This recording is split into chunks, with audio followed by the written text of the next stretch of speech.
জয়গুৰু শংকৰ পৰম পূজ্যপাদ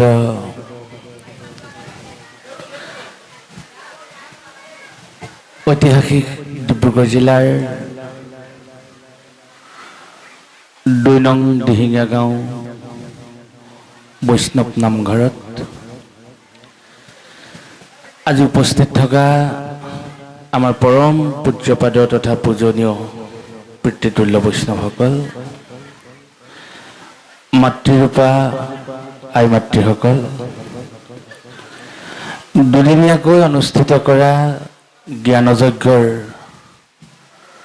উদ্যোক্তাসকল, সভাপতি সম্পাদক প্ৰমুখে সেৱকীসকল, যুৱ যুৱতী বন্ধু বান্ধৱ, কণ কণ মইনাসকল তথা সমূহ ধৰ্মপ্ৰাণ ৰাইজ, সৰ্বপ্ৰথমে সমস্তজনৰ চৰণত দ্বিতীয় জনা মহাপুৰুষৰ একেষাৰি অমৃতময় বাণীৰে আমি সেৱা ধৰা হৈছে। অপৰাধ বিনাশন তজু নামে নাৰায়ণ, জানি নামে পখিলো হৰণে, আনগতি নাহিকে মৰণে, অপৰাধ ক্ষমা কৰি তুমি দয়াশীল হৰি, মোক ৰক্ষা কৰিও চৰণে, ৰাম মোক ৰক্ষা কৰিও চৰণে। দ্বিতীয় জনা মহাপুৰুষৰ অমৃতময় অপৰাধভঞ্জন ঘোষাভাগি আমি মহা অল্পমতী আপোনাসকলক সাক্ষী কৰি গুৰুজনাৰ নিবন্ধ মতে আপোনাসকলৰ চৰণৰ জৰিয়তে মহাপ্ৰভুলৈ আগবঢ়োৱা হৈছে। আমাৰ হ'ব লগা অনেকখিনি অপৰাধ, সমস্ত অপৰাধবিলাক ভগৱন্তে খণ্ডমান কৰক আৰু আপোনাসকলৰ আনন্দময় চৰণত মহাপ্ৰভু এক কণিকা ঠাই দিয়ক। কৃষ্ণ। দুদিনীয়াকৈ নাম খণ্ড ভাগৱত পাঠৰ ব্যাখ্যা অনুষ্ঠান বৃহত্তৰ হালধিবাৰী অঞ্চল। হালধিবাৰী অঞ্চলত দুদিনীয়াকৈ কৃষ্ণ নামৰ যজ্ঞৰ আয়োজন কৰা হৈছে, জ্ঞানৰ যজ্ঞ। এনেভাগি মহান যজ্ঞ আপোনাসকলে আয়োজন কৰিছে। আমাৰ পিতৃসম বৈষ্ণৱসকল আছে, আমাৰ আই স্বৰূপা মাতৃস্বৰূপা মাতৃসকল আছে, আপোনাসকল জ্ঞানজ্যেষ্ঠসকল আছে, আপোনাসকল মহামহীয়ানসকল আছে। তেনে স্থানত আমাৰ দৰে এজন অল্পমতীক দায়িত্ব দিয়া হৈছে শ্ৰীমদ ভাগৱতৰ অমৃতময় তত্ত্বকথা কিছু ব্যাখ্যা আগবঢ়াব লাগে আৰু সাম্প্ৰতিক সময়ত ভাগৱত পাঠৰ প্ৰয়োজনীয়তা সন্দৰ্ভত যুৱ সমাজৰ মাজত এক আলোকপাত কৰিব লাগে। এয়া আচলতে বিষয়টো অত্যন্ত তত্ত্বপূৰ্ণ তথা অতিকে গাম্ভীৰ্যপূৰ্ণ এটা বিষয়। ডাঙৰ কথাটো হ'ল আমাৰ দৰে এজন নিষ্কিন ব্যক্তিয়ে আপোনাসকলে নিৰ্ধাৰণ কৰি দিয়া এটা বিষয় আপোনাসকলৰ আগত আলোকপাত কৰিব পৰাৰ যোগ্যতা সৰ্বপ্ৰথমে আমাৰ নাই। আৰু আপোনাসকলক ভাগৱত কেন্দ্ৰিক কথা কৈ, কৃষ্ণৰ অমৃতময় কথা কৈ আপোনাসকলক খোৰাক যোগাব পৰাৰ সামৰ্থ্যও আমাৰ নাই। একমাত্ৰ আপোনাসকলৰ নিৰ্দেশক উপলুঙা কৰিব নোৱাৰি এই স্থানত উপবিষ্ট হোৱা হৈছে। ইয়াতো আমাৰ জ্ঞানকৃত অজানকৃত অনেকখিনি ত্ৰুটি হ'ব। সমস্ত ত্ৰুটি আপোনাসকলে মাৰ্জনা কৰি আপোনাসকলৰ চৰণ পংকজত যদি এক কণিকা ঠাই দিয়ে, তেহে অগতি গতি হ'ব। সেই সুধীবৃন্দ, সাম্প্ৰতিক সময়ত আপোনাসকলে জানেই যুৱ উশৃংখলতা আৰু সামাজিক মহাব্যাধিয়ে আমাৰ সমাজখন দিনে দিনে কঙা কৰি পেলাইছে। আমাৰ সমাজখন এনে এটা অৱস্থাত পৰিণত হৈছেগৈ, আমি কোনেও কাকো বিশ্বাস কৰিব নোৱাৰোঁ।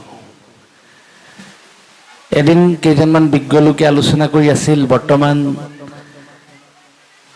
কলি যুগ বুলি এটা বিশেষভাৱে আলোচনা হৈছে যে সত্য ত্ৰেতা দ্বাপৰ চাৰিটা যুগ, কিন্তু বৰ্তমান যেন এই চাৰিটা যুগ নহয়, বিশ্বাস বিভ্ৰান্তিৰ যুগ। কোনেও কাকো বিশ্বাস কৰিব নোৱাৰা যুগ, পুতেক আৰু দেউতাকৰ মাজত বিশ্বাস হেৰাই যোৱাৰ যুগ, নিজৰ ধৰ্ম স্বামীজনক নিজৰ ধৰ্ম পত্নীয়ে বিশ্বাস কৰিব নোৱাৰা যুগ, নিজৰ গুৰুজনে নিজৰ শিষ্যৰ ওপৰত আস্থা ৰাখিব নোৱাৰা যুগ, অৰ্থাৎ এইটো বিশ্বাস বিভ্ৰান্তিৰ যুগত আমি আহি উপনীত হলোহি। গতিকে এই বিশ্বাস বিভ্ৰান্তি কালত আমি যদি সঁচাকৈ মনৰ তৃপ্তি বা শাৰীৰিক মানসিক যদি উৎকৰ্ষ সাধনৰ কথা চিন্তা কৰোঁ, একমাত্ৰ আমাক আধ্যাত্মিক চিন্তাহে আমাক এই উৎকৰ্ষ সাধনত সহায়ক হ'ব। আপোনাসকলে জানে, আত্মা আৰু পৰমাত্মাৰ যদি মিলন হয় তেতিয়াহে জীৱৰ কল্যাণ হয়। সত্য যুগত কৃষ্ণ বস্তুক লগ পোৱাৰ ব্যৱস্থা আছিল ধ্যান কৰিব লাগে। সত্য যুগত গাটো হয়তো পোকে খাই, দেহাটো হয়তো বিনষ্ট কৰি পেলাব। উদাহৰণস্বৰূপে হিৰণ্যকশিপুৰ সহস্ৰ বছৰ তপস্যা কৰিলে অন্তৰ্নিহিত শক্তিৰ পৰা বৰ লাভ কৰাৰ বিনিময়ত, কিন্তু তেওঁতো তপস্যা সাফল্যমণ্ডিত নহ'ল, কাৰণ তেওঁ বিচাৰিছিলে অমৰত্ব বৰ। গতিকে দেহাটো সমূলঞ্চে যেন তেওঁ উঁয়ে খাই পেলাব, যেন এনে ভাবোঁ তেওঁৰ অৱস্থা হৈছিলগৈ। উদাহৰণস্বৰূপে বাল্মীকিৰো তেনে অৱস্থাত হৈছে, কিন্তু বাল্মীকিয়ে ৰাম নাম তৰি পৰম অমৃতময় লাভ কৰিলে। কিন্তু এই সত্য যুগৰ ধ্যান, ত্ৰেতা যুগৰ যজ্ঞ, দ্বাপৰ যুগৰ পূজা, তিনি কালৰ তিনি নীতি নিবন্ধক নস্বাত কৰি আপোনাসকলে জানে পৰম গুৰুজনাই দি থৈ গ'ল কলি যুগত অমৃতময় নাম।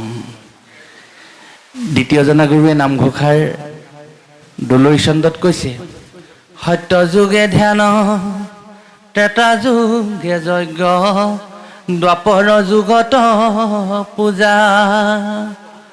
অ কলিত শৰীৰ কীৰ্তন বিনাই আৱৰ নাহিকে দুজা। কলিত একমাত্ৰ কৃষ্ণ নামক কীৰ্তনকে বা শ্ৰৱণ কীৰ্তনকে প্ৰধান ভক্তি বুলি গুৰুজনে প্ৰাধান্য দিছে। শ্ৰৱণ কীৰ্তন কৰি বৈকুণ্ঠক যায়, ধৰ্ম অৰ্থ কাম মোক্ষ হবে আতপায়। নবিদ ভক্তিৰ শ্ৰেষ্ঠতম ভক্তি হিচাপে শ্ৰৱণ কীৰ্তনকে গুৰুজনে মান্যতা প্ৰদান কৰিছে। আৰু সেই শ্ৰৱণ কীৰ্তনৰ অন্যতম মাধ্যম আজি দুদিনীয়াকৈ অনুষ্ঠিত কৰা শ্ৰীমদ ভাগৱত পাঠ আৰু ব্যাখ্যা অনুষ্ঠান। এই ইতিহাস প্ৰসিদ্ধ দিহিঙীয়া গাঁও পবিত্ৰ বৰনামঘৰ আজি এই বৃন্দাবন ক্ষেত্ৰ সদৃশ স্থল বৈকুণ্ঠপুৰ নিৰ্মাণ কৰিছে আপোনাসকলে জানে। 28 সহস্ৰ ঋষি বেদৰ প্ৰধান বিষ্ণুৰ নৈমিষ ক্ষেত্ৰ মহাপুণ্যস্থান। মান্য কৰি সুতক পাতিলা সত্ৰ তথা সৌনুক প্ৰমুখে শুনে ভাগৱত কথা। সমস্ত ঋষিসকলৰ মাজত 28,000 ঋষিৰ মাজত সংশয় হ'ল, আমি কিমতে তৰিম। প্ৰজাপতি ব্ৰহ্মাক গৈ সুধিলেগৈ যে আমিতো জ্ঞান যজ্ঞ কৰিব লাগে, কৃষ্ণ কথা আলোচনা কৰিব লাগে, আমাক ইয়াৰ উপায় দিয়ক, আমি কৃষ্ণ কথা ক'ত কেনেধৰণে আলোচনা কৰিম। প্ৰজাপতি ব্ৰহ্মাই তেখেতলোকৰ লগত এই কথা আলোচনা কৰাৰ প্ৰাক মুহূৰ্তত নিমিষতে এজন দেৱতাৰ জন্ম হ'ল। আৰু ব্ৰহ্মাই ক'লে যে যিজন দেৱতা জন্ম হ'ল তেওঁ ব্ৰহ্মাৰ পৰা আঁতৰি আহিল আৰু ক'লে তেখেতকে সুধিবা আৰু তেখেতেই তোমালোকক জ্ঞানযজ্ঞৰ স্থান নিৰ্ণয় কৰি দিব। ঋষিসকল সেই নিমিষতে জন্ম হোৱা দেৱতাজনৰ পাছে পাছে আহিল আৰু এডোখৰ স্থানত সেই দেৱতাজন অদৃশ্য হ'ল। ঋষিসকলে আৰু দেৱতাজনক বিচাৰি নাপালে। ব্ৰহ্মাৰ দ্বাৰা নিমিষতে জন্ম হোৱা দেৱতাজনক নাম দিয়া হ'ল নিমিষ দেৱ।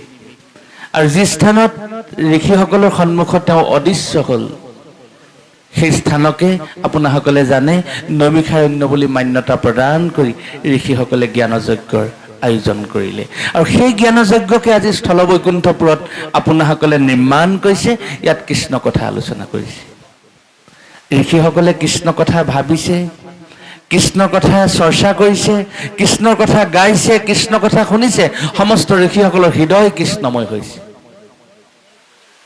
কোনো এজন ঋষিক হয়তো ঋষি সদৃশ দেখা নাছিলে ভাগৱত অমৃতময় ভাগৱত ইয়াত চৰ্চা হৈছে কীৰ্তন হৈছে ভাগৱতৰ যেতিয়া এই কীৰ্তনে যেতিয়া এজনৰ হৃদয়ত প্ৰৱেশ কৰিছে কৰ্ণপথে ভকত ৰহিয়াত প্ৰৱেশী কৰি দুৰ্বাসনা হৰে সমস্তই জলেৰে যতে কমল যেহেন হৰত কালে স্বভাৱতে নিৰ্মল কৰে যেতিয়া অমৃতময় কৃষ্ণ কথা কীৰ্তনৰ জৰিয়তে অন্য এজনৰ কাণৰ পথেৰে যেতিয়া প্ৰৱেশ কৰিছে দুৰ্বাসনা হৰে সমস্তই হৃদয়ত থকা বেয়াবিলাক দেহত থকা অসূয়া অনীতিবিলাক ব্যাধিবিলাকৰ পৰিসমাপ্তি ঘটিছে অৰ্থাৎ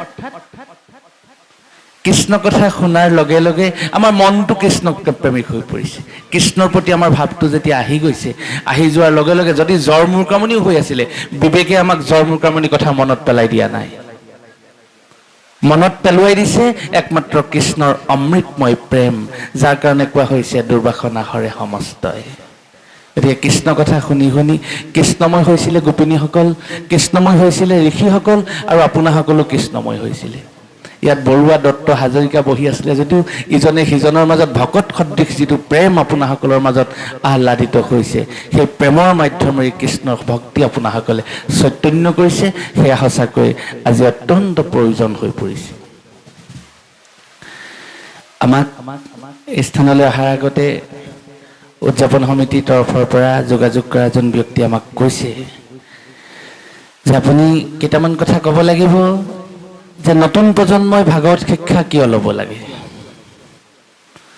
সভাপতি প্ৰভু আহি পিনে আমাক কৈছেহি কিন্তু আচলতে তেতিয়া মই ভাবিছোঁ নিজকে আমি ইমানৰ পাত্ৰ নহয় কৃষ্ণ কথা অমৃতময় কথা কৈ আপোনাসকলৰ মাজত প্ৰেমৰ ঢৌ সৃষ্টি কৰিব পৰা যোগ্যতা আমাৰ নাই ধৃষ্টতাও আমাৰ নাই কিন্তু মনত কেতিয়াবা ভাৱ হয় কৃষ্ণই আমাক কি দিয়ে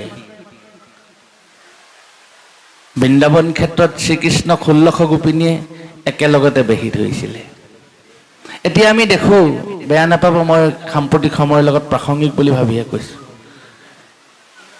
যে কোনোবা এডোখৰ স্থানত যদি এজন ব্যক্তি ঘৰবোৰ যদি দুবাৰ পতা আয়োজন কৰা হয় তেওঁলোকৰ মাজত কাজিয়া পেচাল হয় যে দুগৰাকী পত্নী থাকিলে তেওঁলোকৰ মাজত কেতিয়াবা ভুল বুজাবুজি হয় কিন্তু শ্ৰীকৃষ্ণৰ লগত 1600 গোপিনী একেলগে আছিল তেওঁলোকৰ মাজত কিয় ভুল বুজাবুজি নহ'ল এইটো ডাঙৰ প্ৰশ্নবোধ অৰ্থাৎ তেওঁলোক কৃষ্ণময় হৈছিল তেখেতলোকে কৃষ্ণৰ প্ৰেমত এনেধৰণে আপ্লুত হৈছিল কৃষ্ণক তেওঁলোকে এনেধৰণে প্ৰাণ ভৰি কৃষ্ণক ভাল পাইছিল কৃষ্ণৰ চৰণত আত্মনিবেদন কৰিছিল ৰাধিকাই হয়তো তুলসী বুলি ভবা নাছিল কৃষ্ণ সম দেখিছিল সেইকাৰণে তেওঁলোকৰ মাজত বিৰূপ প্ৰভাৱ পৰা নাছিল আমি যদি প্ৰতিটো কৰ্ম কৰিবলৈ যাওঁতে আত্মসম যদি দেখিবলৈ পাওঁ আত্মসম যদি চিন্তাৰে যদি আমি কৰ্ম কৰোঁ তেতিয়া আমাৰো জীৱনলৈ দুখ নাহে আৰু আমিও কাকো দুখ দিব নোৱাৰোঁ বা কোনো এজনেও আমাক দুখ দিব নোৱাৰে ভগৱানে নিজে কৈছে সমস্ত ভূততে ব্যাপী আছো মই হৰি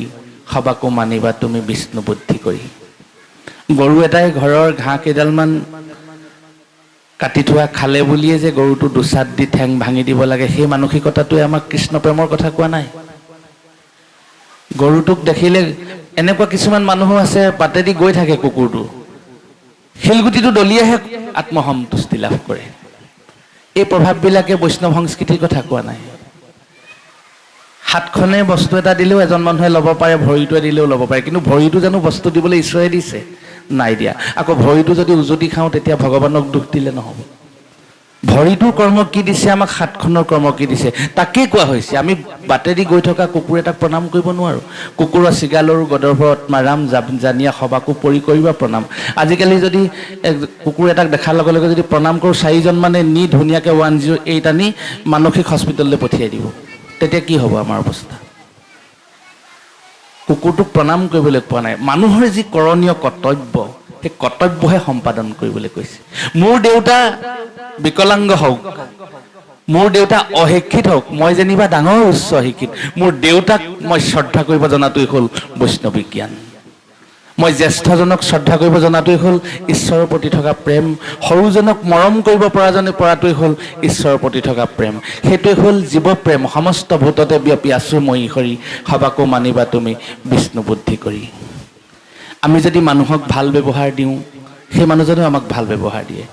খুব চোকা কুকুৰ এটাক বিস্কুট এখন দি ধুনীয়াকৈ যদি মতা হয়, মৰমেৰে যদি মতা হয়, খুব চোকা কুকুৰ দেখিছোঁ। কিছুমান এনেকুৱা বুদ্ধিয়ক মানুহে কুকুৰ, বৰ চোকা কুকুৰকো মাতি কি কৰে, কুকুৰটোৱে পাছত নেগুৰ জোকাৰি জোকাৰি মানুহজনৰ ওচৰত নিজৰ কৃতজ্ঞতাটো প্ৰকাশ কৰে যে সি আচলতে মানুহক একো নকৰে, মানুহে জোকাৰিলেহে কুকুৰটোৱে মানুহক আক্ৰমণ কৰে। এই ভাৱটো কুকুৰটোৱে দেখুৱাই দিয়ে। এইটো বৈষ্ণৱী জ্ঞানৰ কথা আছে ইয়াত।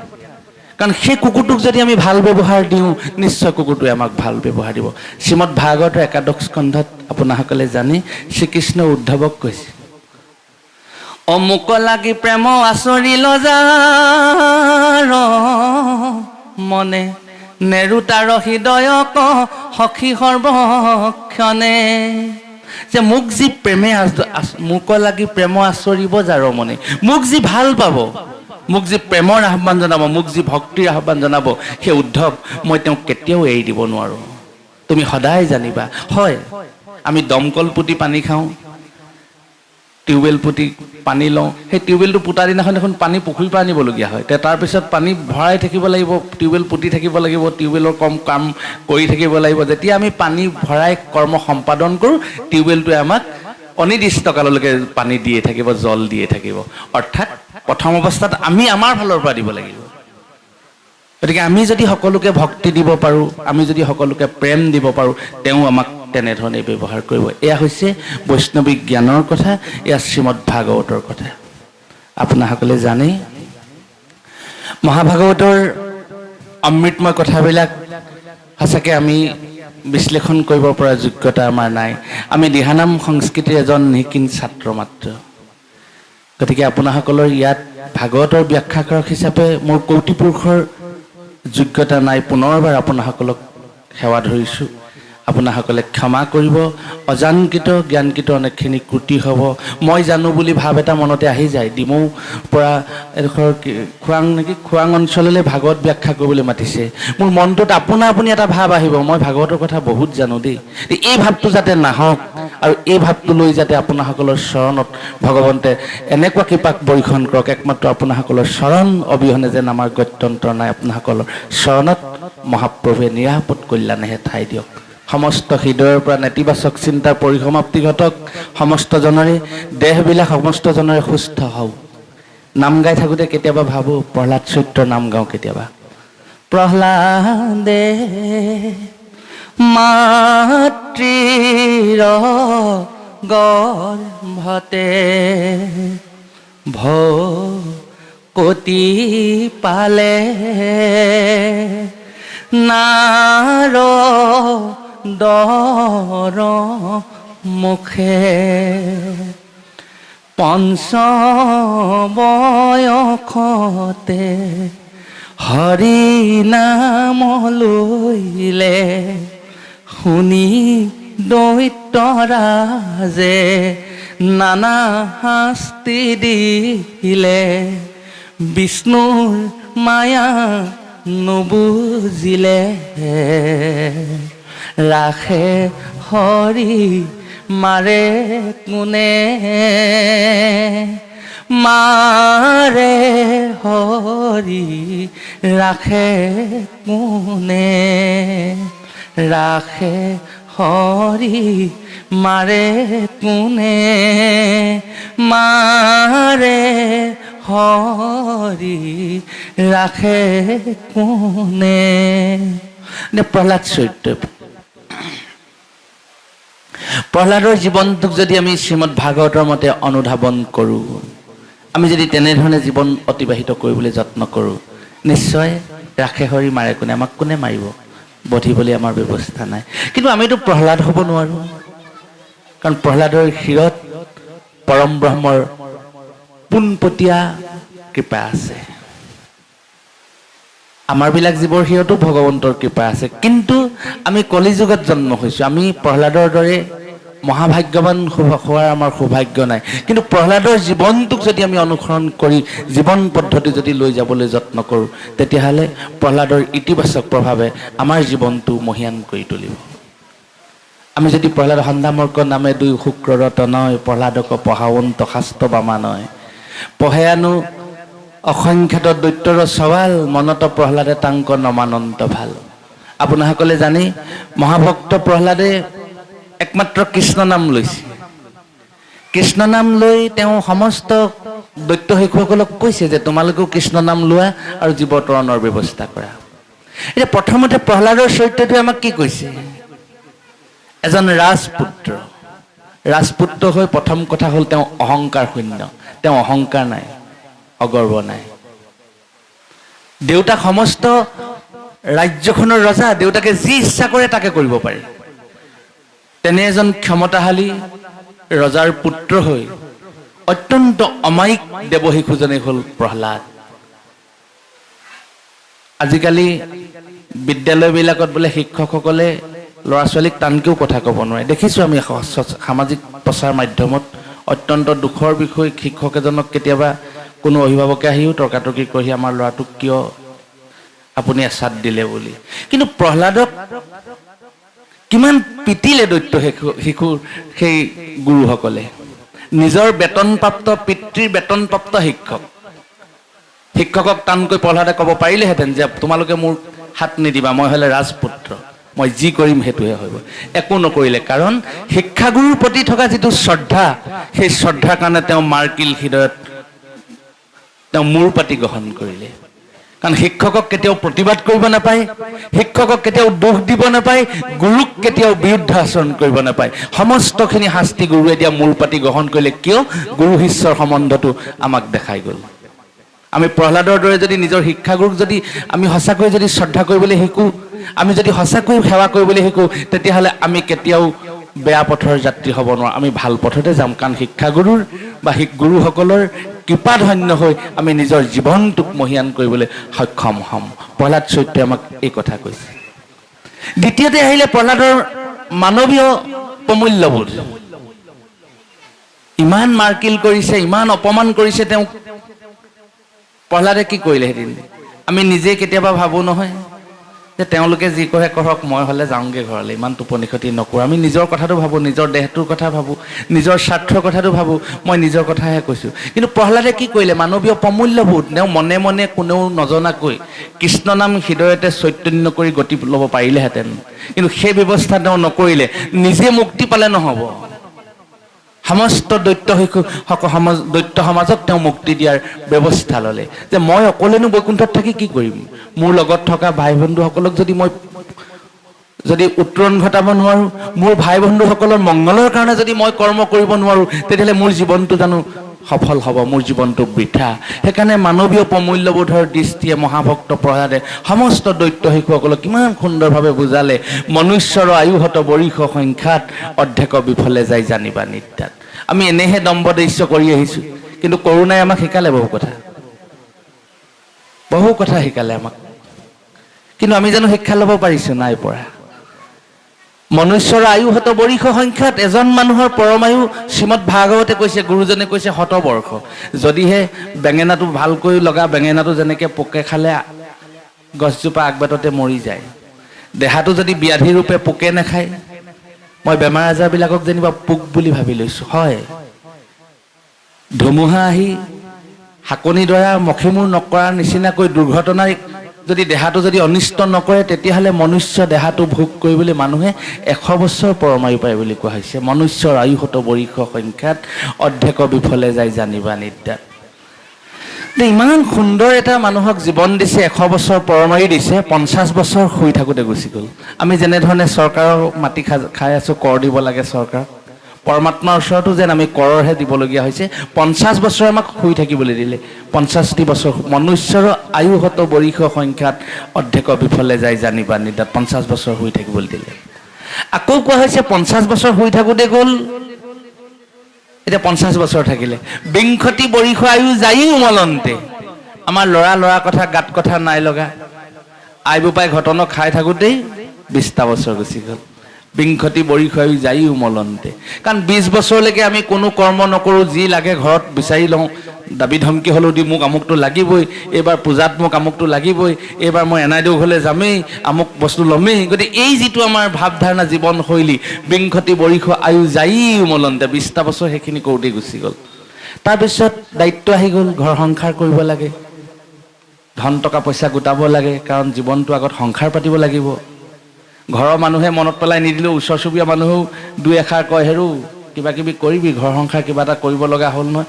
একো কৰিব নোৱাৰিলেও কোম্পেনীলৈকে যা, দোকান পোহাৰ এখনকে দে, এনেই ধিটিঙালি মাৰি ঘূৰি নুফুৰিবি। মই নিজৰ জীৱনৰ কথাহে কৈছোঁ। এই যিটো বয়স আহি গ'ল, বিংশতি বৰিষ আয়ু যায়ি উমলন্তে, তাৰপৰা আমি পাৰ হৈ গুচি আহিলোঁ।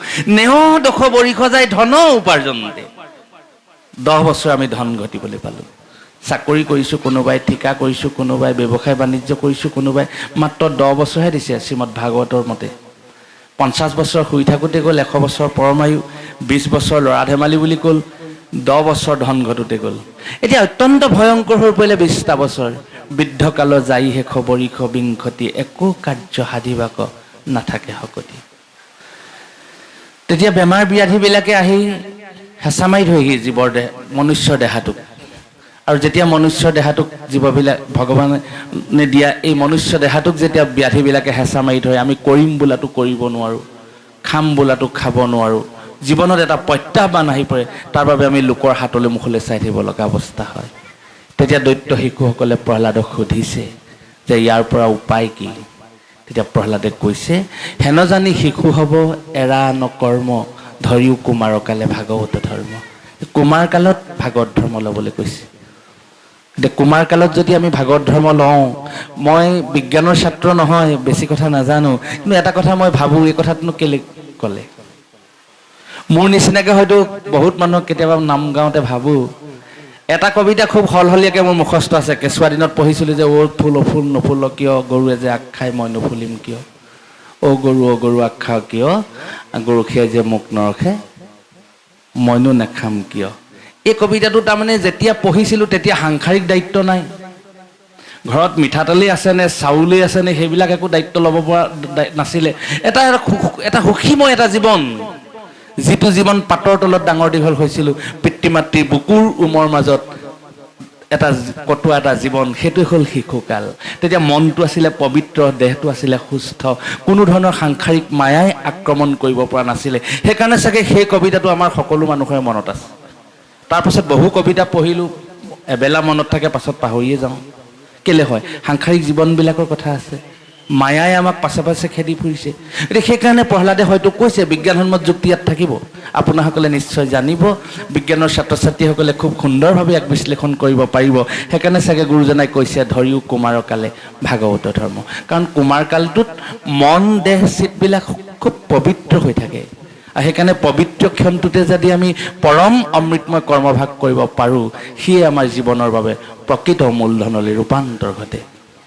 যাৰ কাৰণে বিপ্ৰদামোদৰে শৈশৱকালটো কৃষ্ণৰ সৈতে কটাইছিলে। কৃষ্ণৰ সৈতে কটোৱাৰ কাৰণে বিপ্ৰদামোদৰ ওৰেটো জীৱন, অন্ন বস্ত্ৰ বাসস্থানৰ বাবে তেওঁ প্ৰত্যাহ্বানৰ সন্মুখীন হ'ল হয়। এদিন বিপ্ৰদামোদৰে যদি অন্ন এমুঠি খাবলৈ পায়, 4-5 দিন খাবলৈ নাপায়। তেওঁ পত্নীও সংশয় হৈছে যে ইমান দুখ আৰু দৰিদ্ৰতাৰ মাজত আমি জীৱন অতিবাহিত কৰিছোঁ, মোৰ মানুহজনৰ দেখোন কাহানিও খং নুঠে। এই নামভাগ কেতিয়াবা গাওঁ, মই নিজে ভাবোঁ, নামলৈ আহোঁতে যদি ভাতকেইটা কেতিয়াবা বেয়া হয়, নাখাওঁ, যোৱা বাটতে খামগৈ। আমাৰ মনবিলাকক দেখোন কাম ক্ৰোধবিলাকে দেখোন বাৰে বাৰে হেঁচা মাৰি ধৰে। কিয়? আমি সাংসাৰিক মায়াৰ মাজত আবদ্ধ একোজন পথিক। কিন্তু বিপ্ৰদামোদৰো মায়া আছে, তথাপিতো বিপ্ৰদামোদৰ কি হৈছে? কেইবাদিনো অন্ন খাবলৈ নোপোৱা লঘনে থকা মানুহজনো কাহানিও খং নুঠে, দুখ নাথাকে, কাহানিও হতাশাগ্ৰস্ত নহয়, কাহানিও বিষাদগ্ৰস্ত নহয়। ইয়াৰ অন্তৰালৰ ৰহস্য কি? পত্নী এদিন তেওঁক সুধিছে যে, স্বামী, এই সংসাৰখনত আমাতকৈ আৰু দৰিদ্ৰ ব্যক্তি কোনো নাই, ইমান দৰিদ্ৰতাই আমি জীৱন অতিবাহিত কৰিছোঁ, অন্ন বস্ত্ৰ বাসস্থানে আমাৰ জীৱনটোক প্ৰত্যাহ্বান স্বৰূপে থিয় দিছেহি। চোৱাচোন আমাৰ ভাতৰ আকাল, অন্ন বস্ত্ৰৰ আকালে আমাক কেনেধৰণে কোঙা কৰিছে। ইমান এটা দৰিদ্ৰময় জীৱন অতিবাহিত কৰাৰ পাছতো তুমি সদায় প্ৰশান্তিৰে জীৱন অতিবাহিত কৰি আহিছা। তোমাৰ মনত কাহানিও সংশয় নাই, তোমাৰ মনত কাহানিও দুখ নাই, তোমাৰ মন কাহানিও চঞ্চল নহয়, সদায় স্থিৰ হৈ থকা তুমি এজন পৰম অমৃতময় লোক, তোমাৰ এনে জীৱন, ইয়াৰ অন্তৰালৰ ৰহস্য কি? তেতিয়া বিপ্ৰদামোদৰে নিজৰ পত্নীক কৈছে, তুমি আচলতে মোক ভোগৰ কথা কৈছা, মই সাংসাৰিক ভোগৰ বাবে আসক্ত নহয়, মই পৰম ভোগ লাভ কৰিছোঁ, যাৰ বাবে সেই পৰম ভোগৰ স্মৃতিয়ে মোক আজিও জীয়াই থকাৰ প্ৰেৰণা দিছে, আজিও মোৰ জীৱনটো প্ৰশান্তিৰে ভৰপূৰ হৈ আছে, যাৰ বাবে মই আজিও ৰোমাঞ্চিত হৈ আছোঁ। পত্নীয়ে ভাবিছে 4-5 দিন মই তোমাক দেখিছোঁ, মোৰ সন্মুখত তুমি লঘোণে আছা, আকৌ তুমি কি প্ৰশান্তি লাভ কৰিছা? তেতিয়া তেওঁ কৈছে যে মই শৈশৱকাল জগতৰ ঈশ্বৰ কৃষ্ণৰ সৈতে কটাইছোঁ, মই ভগৱান শ্ৰীকৃষ্ণৰ পৰম বন্ধু, মই কৃষ্ণৰ সৈতে শৈশৱকাল কটাইছোঁ, আৰু মই যুৱাকালো কৃষ্ণৰ সৈতে কটাইছোঁ, আৰু মই কৃষ্ণৰ সৈতে এই যি জীৱনকাল মই কটালোঁ, এই যিটো স্মৃতি, এই স্মৃতিটোৱে মোক আজিও সজীৱ কৰি ৰাখিছে, আৰু তাৰ শক্তিয়ে মই আজিও মহীয়ান হৈ আছোঁ। গতিকে ইয়াত হৈছে আধ্যাত্ম চিন্তাৰ কথা কোৱা হৈছে, ইয়াত কৃষ্ণ প্ৰেমৰ কথা কোৱা হৈছে। মানুহৰ 3টা তাপ থাকে, আপোনাসকলে জানে, আধি ভৌতিক, আধি দৈবিক, আধ্যাত্মিক। এই 3টা তাপৰ পৰা মানুহে পৰিত্ৰাণ পায় একমাত্ৰ শ্ৰীমদ ভাগৱত পাঠৰ বা শ্ৰীমদ ভাগৱত শ্ৰৱণৰ বাবে। ইয়াক খুব সুন্দৰভাৱে উল্লেখ কৰিছে আমাৰ পৰম পূজ্যপাদ শ্ৰী শ্ৰী আউনীতি সত্ৰৰ সত্ৰাধিকাৰ বৈষ্ণৱ পণ্ডিত ডক্টৰ শ্ৰী শ্ৰী পীতাম্বৰদেৱ গোস্বামী প্ৰভু ঈশ্বৰে ভাগৱত দৰ্পণ বুলি এখন খুব সুন্দৰ গ্ৰন্থ তেখেতে ৰচনা কৰিছে, আৰু সেই গ্ৰন্থখনত আপোনাসকলে নিশ্চয় পাইছে শ্ৰীমদ ভাগৱতৰ পাঠৰ ওপৰত খুব সুন্দৰভাৱে ব্যাখ্যা কৰা হৈছে যে জীৱ তৰণ হ'ব লাগে, শ্ৰীমদ ভাগৱত চৈতন্য হ'ব লাগে। আজি ইয়াত দুদিনীয়াকৈ ভাগৱত পাঠৰ আয়োজন কৰা হ'ল। কলিযুগ আৰম্ভ হোৱাৰ 30 বছৰৰ পাছত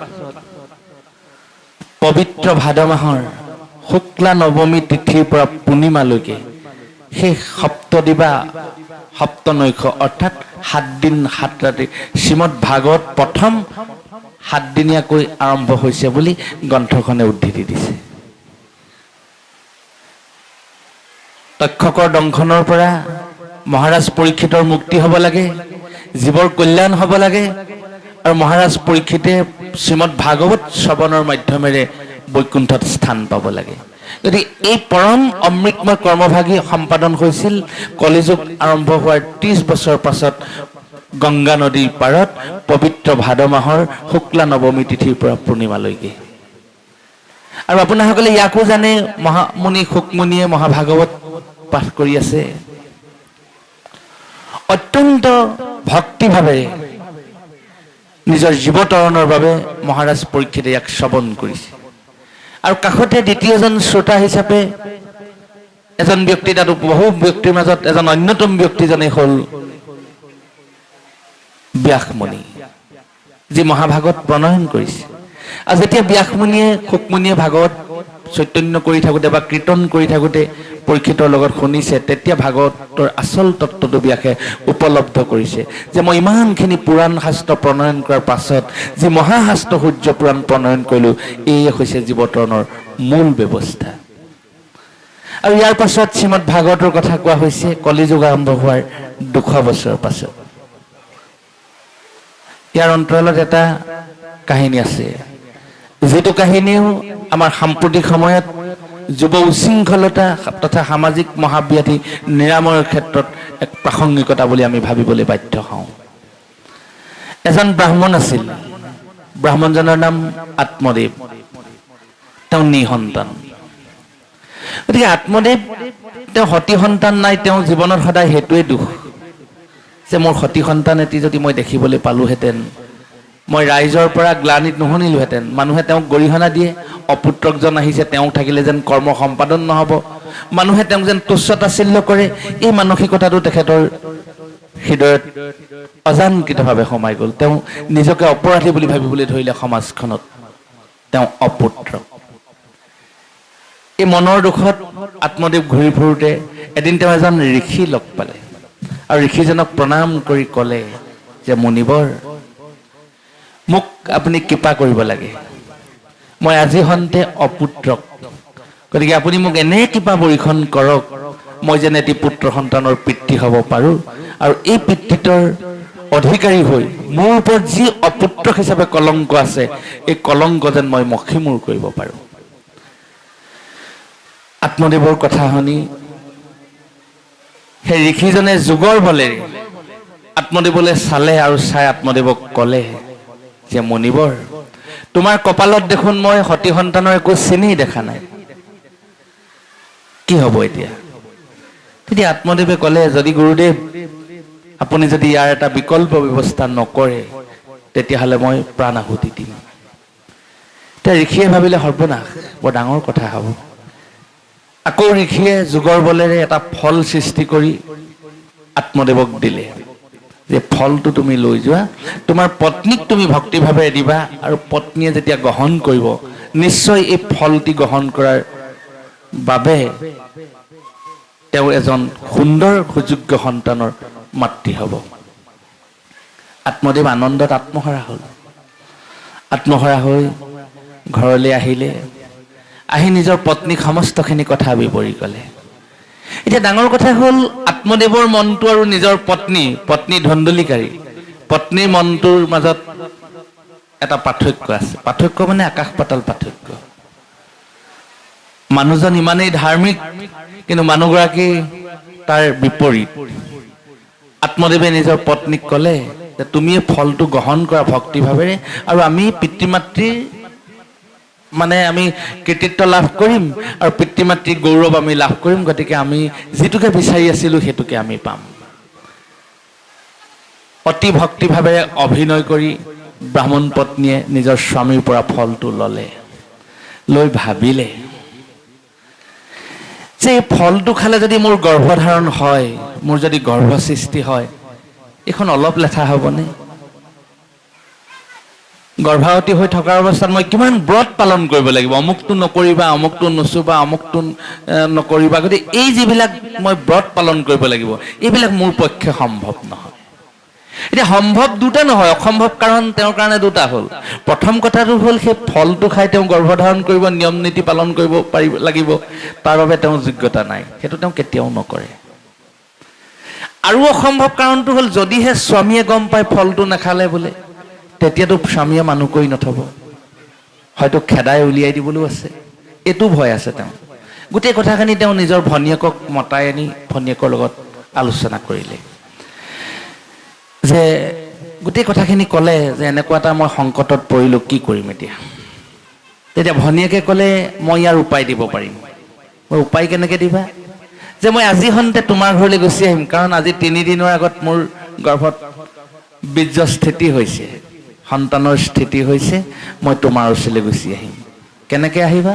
সমস্তখিনি বুজাই দিলে। মই তোমালোকৰ ঘৰতে থাকিম, কাৰণ তুমিতো অন্তঃসত্ত্বা হ'বা ফলটো খোৱাৰ কাৰণে, তোমাক পৰিচৰ্য কৰাৰ চলেৰে মই তোমালোকৰ ঘৰতে থাকিম আৰু তোমালোকৰ ঘৰতে থাকি যথাসময়ত মোৰ যেতিয়া সন্তান জন্ম হ'ব মই তোমাক মোৰ সন্তানটিকে অৰ্পণ কৰিম। বায়েকে ভাবিলে খুব ভাল কথা, এনেকুৱা এজনী ভনী নালাগে, মোৰ 10জনী ভনী হ'লেও মই পৰম সুখী। কিন্তু বায়েকক ভনীয়েকে এটা চৰ্ত দিলে যে বাইদেউ তুমি কিন্তু মোক এটা কাম কৰি দিব লাগিব। কি কাম কৰি দিব লাগিব? তুমি ইমান এটা মোক ভয়ংকৰ বিপদৰ পৰা উদ্ধাৰ কৰিবা, কামটো হ'ল তোমাৰ যিমানবিলাক সম্পত্তি আছে তুমি মোক দি দিব লাগিব। তেতিয়া ক'লে ঠিক আছে, একো কথা নাই, তোমাক মাটি বাৰী সম্পত্তিহে লাগে দি দিম মই সেইখিনি, কিন্তু মোক এই গৰ্ভধাৰণ কৰা দায়িত্বটোৰ পৰা তুমি মোক অব্যাহতি দিয়া। কথামতেই কাম হ'ল। ভনীয়েক গুচি আহিলে, বায়েকৰ লগত থাকিলে। ভিনীয়েকে ভাবিলে যে খুব ভাল কথা, ভনীয়েকে পৰিচৰ্যা কৰিবৰ বাবে মতাই অনা হ'ল, আহিলে। তেওঁলোকৰ মাজত মনত এটা দুষ্ট বুদ্ধি খেলালে যে এটা ফল খালেই মানুহৰ গৰ্ভধাৰণ হ'ব পাৰে নেকি? এইটোতো অবাস্তৱ কথা। কাষতে গৰু এজনী চৰি আছিলে, সেই গৰুজনীকে তেওঁলোকে দুষ্ট মন লৈ দুষ্ট বুদ্ধি লৈ গৰুজনীকে ফলটো খুৱাই দিলে। ইতিমধ্যে গৰুজনীও অন্তঃসত্ত্বা হ'ল। যথাসময়ত ব্ৰাহ্মণ পত্নীয়ে এটি সন্তান জন্ম দিলে, আৰু যেতিয়া সন্তান জন্ম দিলে তেতিয়া ব্ৰাহ্মণ আনন্দত আত্মহাৰা হ'ল। কাৰণ ভগৱানক বহু দিনৰ পৰা তেওঁ তপ জপ কৰি আছিলে যে প্ৰভু তুমি মোক একমাত্ৰ পুত্ৰ সন্তান এটি দিয়া। ঈশ্বৰে তেওঁ প্ৰাৰ্থনা শুনিলে আৰু তেওঁ প্ৰাৰ্থনা মঞ্জুৰ কৰি এটা পুত্ৰ সন্তান তেওঁৰ হাতত তুলি দিলে। আনন্দত আত্মহাৰা হ'ল। কিন্তু পুত্ৰ সন্তান ক'ৰ পৰা কেনেকৈ জন্ম হৈ তেওঁ হাতত পাইছে সেইটো কথা কিন্তু ব্ৰাহ্মণে নাজানে। 3 দিনৰ পাছত গৰুজনীয়ে উপশম কৰিলে। অতি আচৰিত কথা, সেই গাইজনীয়ে দামুৰী পোৱালি জন্ম নিদি এজন দেৱশিশু সদৃশ মানুহ জন্ম দিলে। ব্ৰাহ্মণ আনন্দত আত্মহাৰা হ'ল। বিচাৰিছিলে প্ৰভুক এজন সন্তান, কিন্তু ঈশ্বৰ ইমান সন্তুষ্ট হ'ল, তেওঁক 2জন দিলে। কিন্তু গাইজনীয়ে জন্ম দিয়া শিশুজনৰ কাণ দুখন গৰুৰ দৰে হোৱাৰ কাৰণে তেওঁৰ নামটো হ'ল গোকৰ্ণ। আৰু ডাঙৰজনৰ নাম ৰাখিলে ধুন্দুলাকাৰী। 2জন একেলগে খেলা ধূলা কৰি ডাঙৰ দীঘল হ'ল, কিন্তু জীৱন যাত্ৰা 2জনৰ পৃথক হ'ল। গোকৰ্ণ সন্তৰ সংগলৈ গ'ল, য'ত ভকতে কৃষ্ণ কথা আলোচনা কৰে, গোকৰ্ণ তালৈ যায়। য'ত ঈশ্বৰ চিন্তা বিৰাজমান, গোকৰ্ণ সেই স্থানলৈ যায়। য'ত আধ্যাত্মিক চিন্তা বিৰাজমান, গোকৰ্ণ সেই স্থানলৈ যায়। কিন্তু তেওঁ ভাতৃ ধুন্দুলাকাৰী পৃথক হ'ল। য'ত মদ মাশ্চৰ্য জোৱাক প্ৰাধান্য দিয়া হয়, য'ত দানৱীয় কৰ্ম কৰা হয়, য'ত বামানয় শাস্ত্ৰৰ কথা চিন্তা কৰা হয়, সেই ভাতৃজন সেই পথে নিজক আগবঢ়াই লৈ গ'ল। 2 ডাঙৰ দীঘল হ'ল। ব্ৰাহ্মণে দেখিলে তেওঁ দুটি সন্তান, এটি সন্তান সৎসংগই ল'লে আৰু এটি সন্তান দুষ্ট সংগ ল'লে। ব্ৰাহ্মণ অতিকে মহা দুখত লিপ্ত হ'ল। অতিকে দুখ পালে তেওঁ যে প্ৰভু, ইমান দুখ, মই হয়তো এনেকুৱা সন্তান জন্ম নিদিয়া হ'লেই ভাল আছিল। এতিয়া ডাঙৰ কথাটো হ'ল তেওঁলোকৰ জীৱিকাৰ কথা আহি পৰিলে। সন্তৰ সংগত থকা গোকৰ্ণই ভকতৰ সংগতে নিজৰ জীৱন অতিবাহিত কৰিলে। কিন্তু তেওঁ ভাতৃ ধুন্দুলাকাৰীয়ে বেশ্যাৰ সংগত স্থান ল'লে আৰু 5গৰাকী বেশ্যা ৰমণীক নিজৰ পত্নীৰ মৰ্যাদা দিলে। মানুহক হত্যা কৰি, মানুহক লুণ্ঠন কৰি, মানুহক অত্যাচাৰ কৰি তেওঁ অনৈতিকভাৱে বক্ৰপথেৰে ধন উপাৰ্জন কৰি পৰিয়াল পোহপাল দিলে। বহু ল'ৰা ছোৱালীও জন্ম হ'ল, সংসাৰ ডাঙৰ হ'ল। কিন্তু এদিন তেওঁ সেই 5গৰাকী পত্নীয়ে বিষয়টো আলোচনা কৰিলে যে আমাক যদি ৰজাই এদিন যদি অনুসন্ধান কৰে, আমাৰ কিন্তু অৱস্থা বৰ বেয়া হ'ব। কিয় বেয়া হ'ব? কাৰণ আমাৰ মানুহজনে দেখোন আমাক সৎপথেৰে কাহানি উপাৰ্জন কৰি এমুঠি ভাত খুওৱা নাই।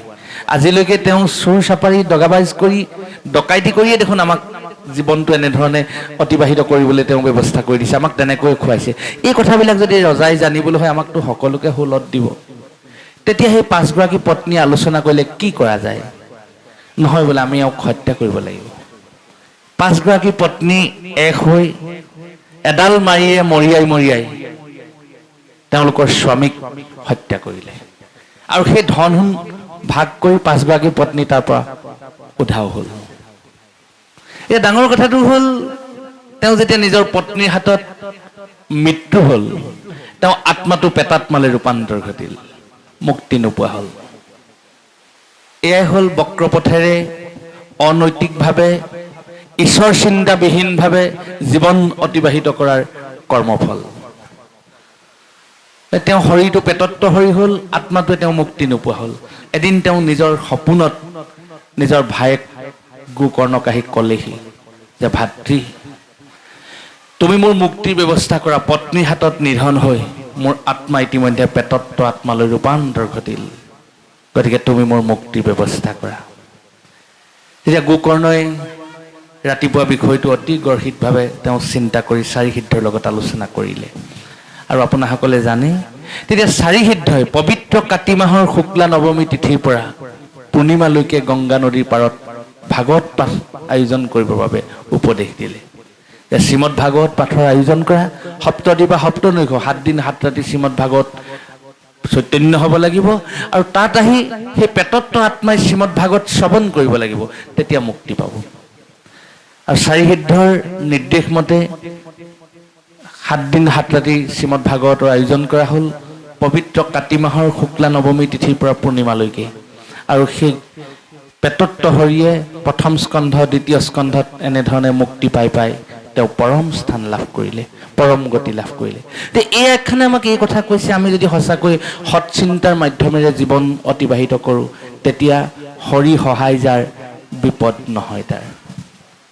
এতিয়া বক্ৰপথেৰে ধন উপাৰ্জন কৰি বক্ৰপথেৰে মানুহক গালি গালাজ কৰি মোৰ উন্নতিৰ কাৰণে অন্য এজন মানুহক যদি হাৰাশাস্তি কৰি জীৱন ধাৰণ কৰাৰ যিটো প্ৰণালী, সেই প্ৰণালীটোৱে যদি আমি আগবাঢ়ি যাওঁ, তেতিয়াহ'লে আমাৰ সন্মুখখন অন্ধকাৰ।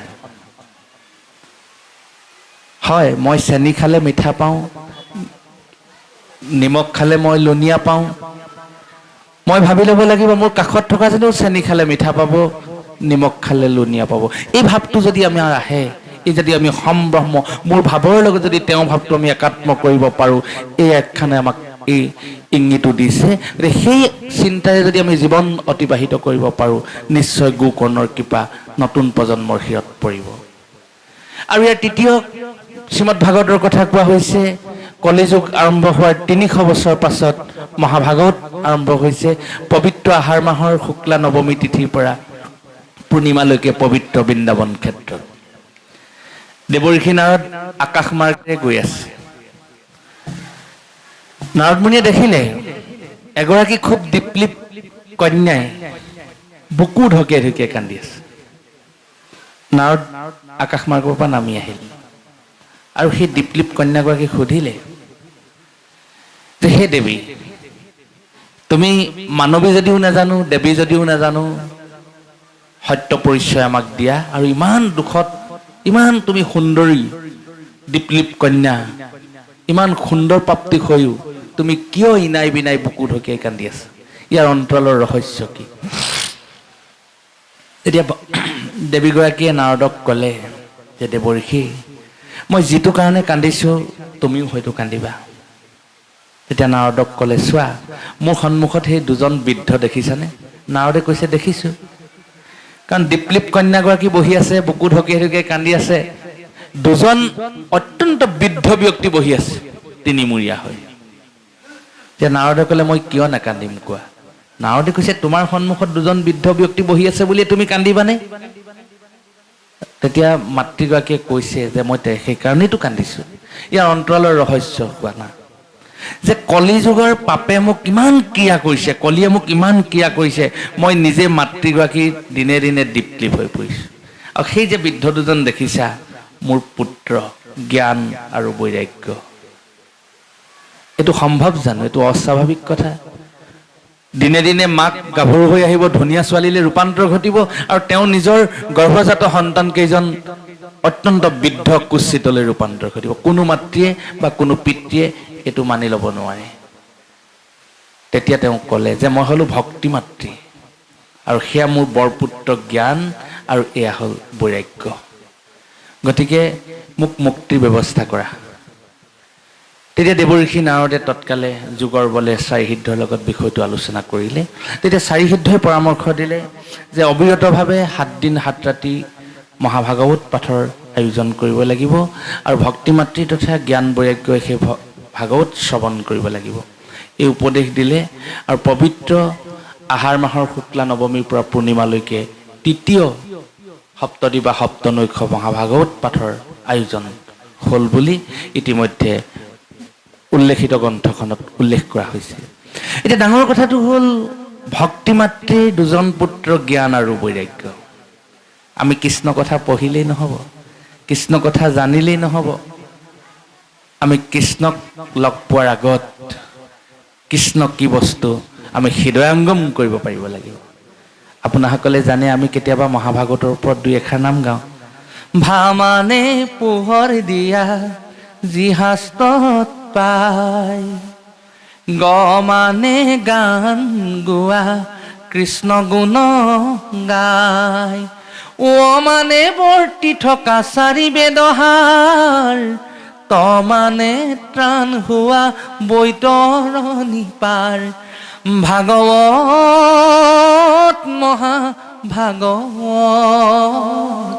ভাগৱতৰ বিনে আৰু উত্তম শাস্ত্ৰ নাই।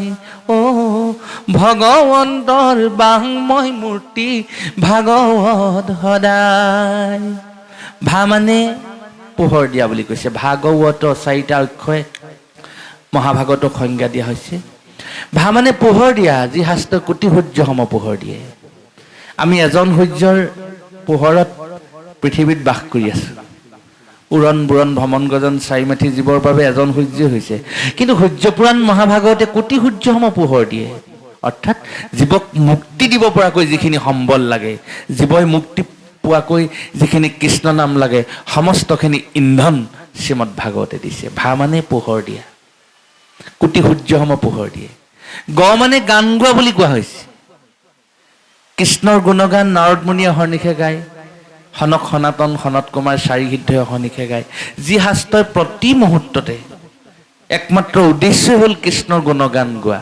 যি শাস্ত্ৰই কৃষ্ণৰ গুণগান গায়, এই গান গোৱা অৰ্থ সূচাবৰ বাবে গ অক্ষৰক যোগ কৰা হৈছে। আপোনাসকলে জানে উ অক্ষৰৰ কথা কোৱা হৈছে, যি শাস্ত্ৰত চাৰি বেদৰ ভাৰ বৰ্তি আছে বুলি কোৱা হৈছে। বেদৰ সমস্তখিনি তত্ত্বজ্ঞান শ্ৰীমদ ভাগৱততে বৰ্তি আছে বুলি কোৱা হৈছে। এই অৰ্থ সূচাবৰ বাবে উ অক্ষৰ যোগ কৰা হৈছে। আৰু শেষত ত অক্ষৰৰ কথা কোৱা হৈছে। ত মানে তৰণ। যি শাস্ত্ৰ শ্ৰৱণ বা কীৰ্তন কৰিলে জীৱই ত্ৰাণ হয়, জীৱই তৰণ হয়, জীৱই পৰম মুক্তি লাভ কৰে। এই অৰ্থ সূচাবৰ বাবে ত অক্ষৰ যোগ কৰা হৈছে। আৰু সেই চাৰিটি অক্ষৰক ভাগৱত বুলি কোৱা হৈছে। আৰু এটা সংজ্ঞা দিয়া হৈছে, আপোনাসকলে জানে, আমি মনত পেলাইহে দিছোঁ।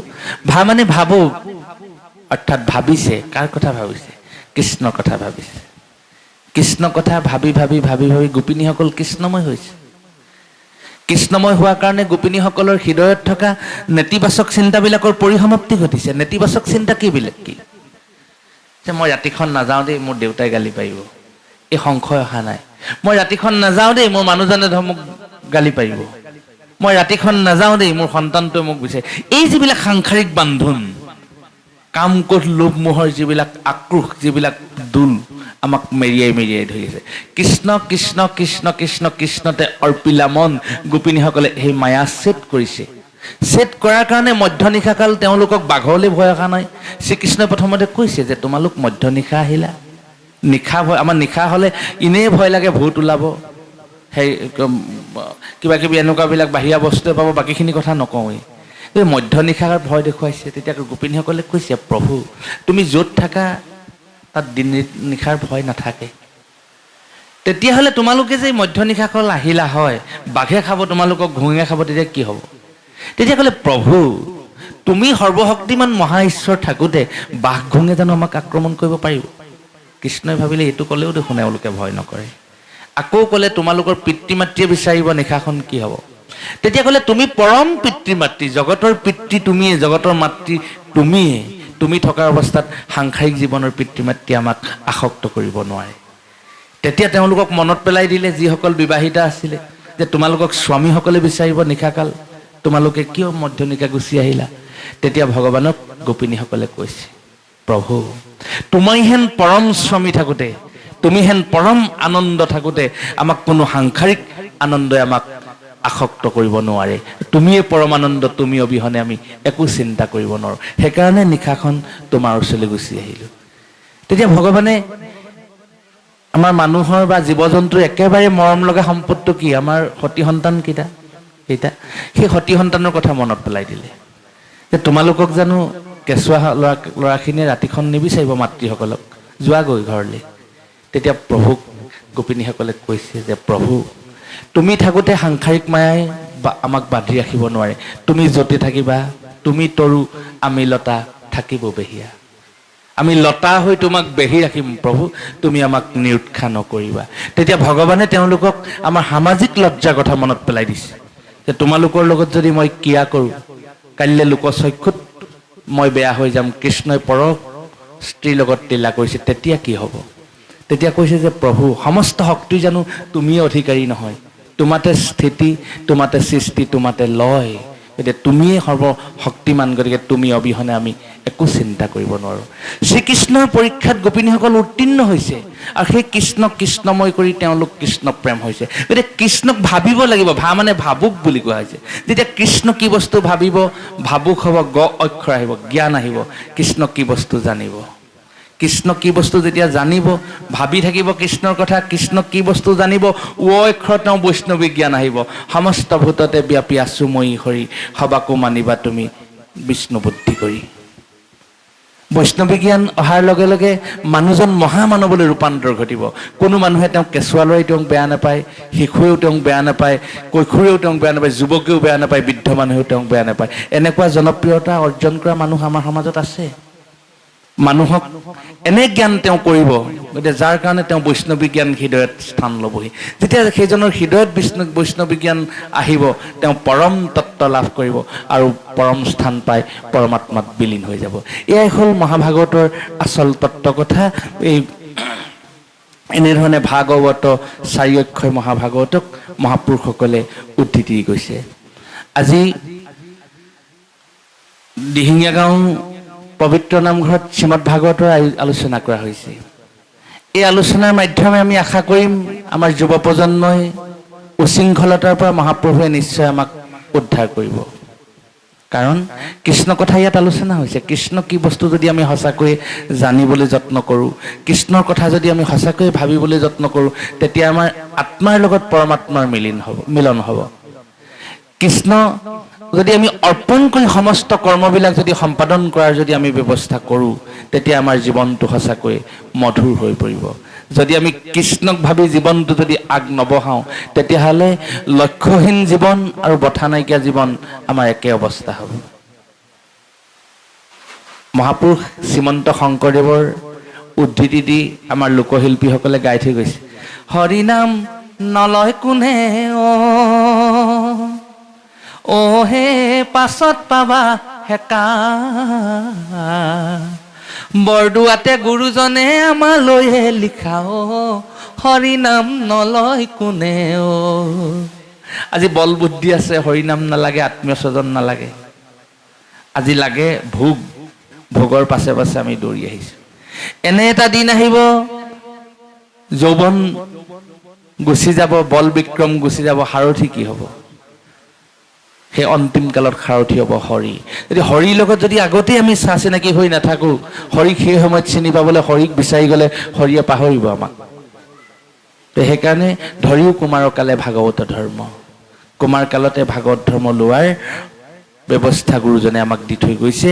আমাৰ ছাত্ৰ ছাত্ৰীসকলে এই ব্যৱস্থাৰে যদি আমি নিজক যদি আগবঢ়াই লৈ যাব পাৰোঁ, তেতিয়াহে আমি জীৱনটো মধুৰ হ'ব পাৰিম। বিহু আহিছে বুলিয়ে মাছে মাংসই খোৱাটোৱে জীৱনটো সুখ নহয়।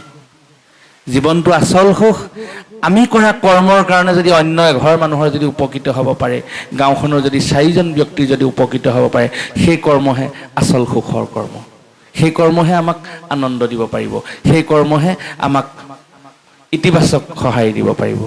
সেই সুধীবৃন্দ, ইমান এটা সুন্দৰ অনুষ্ঠানৰ আপোনাসকলে আয়োজন কৰিছে আৰু কৰি এনে এটা আপোনাসকলে নৈমিষাৰণ্য আয়োজন কৰিছে। পুনৰ মহাপ্ৰভুক আমি প্ৰাৰ্থনা জনাইছোঁ।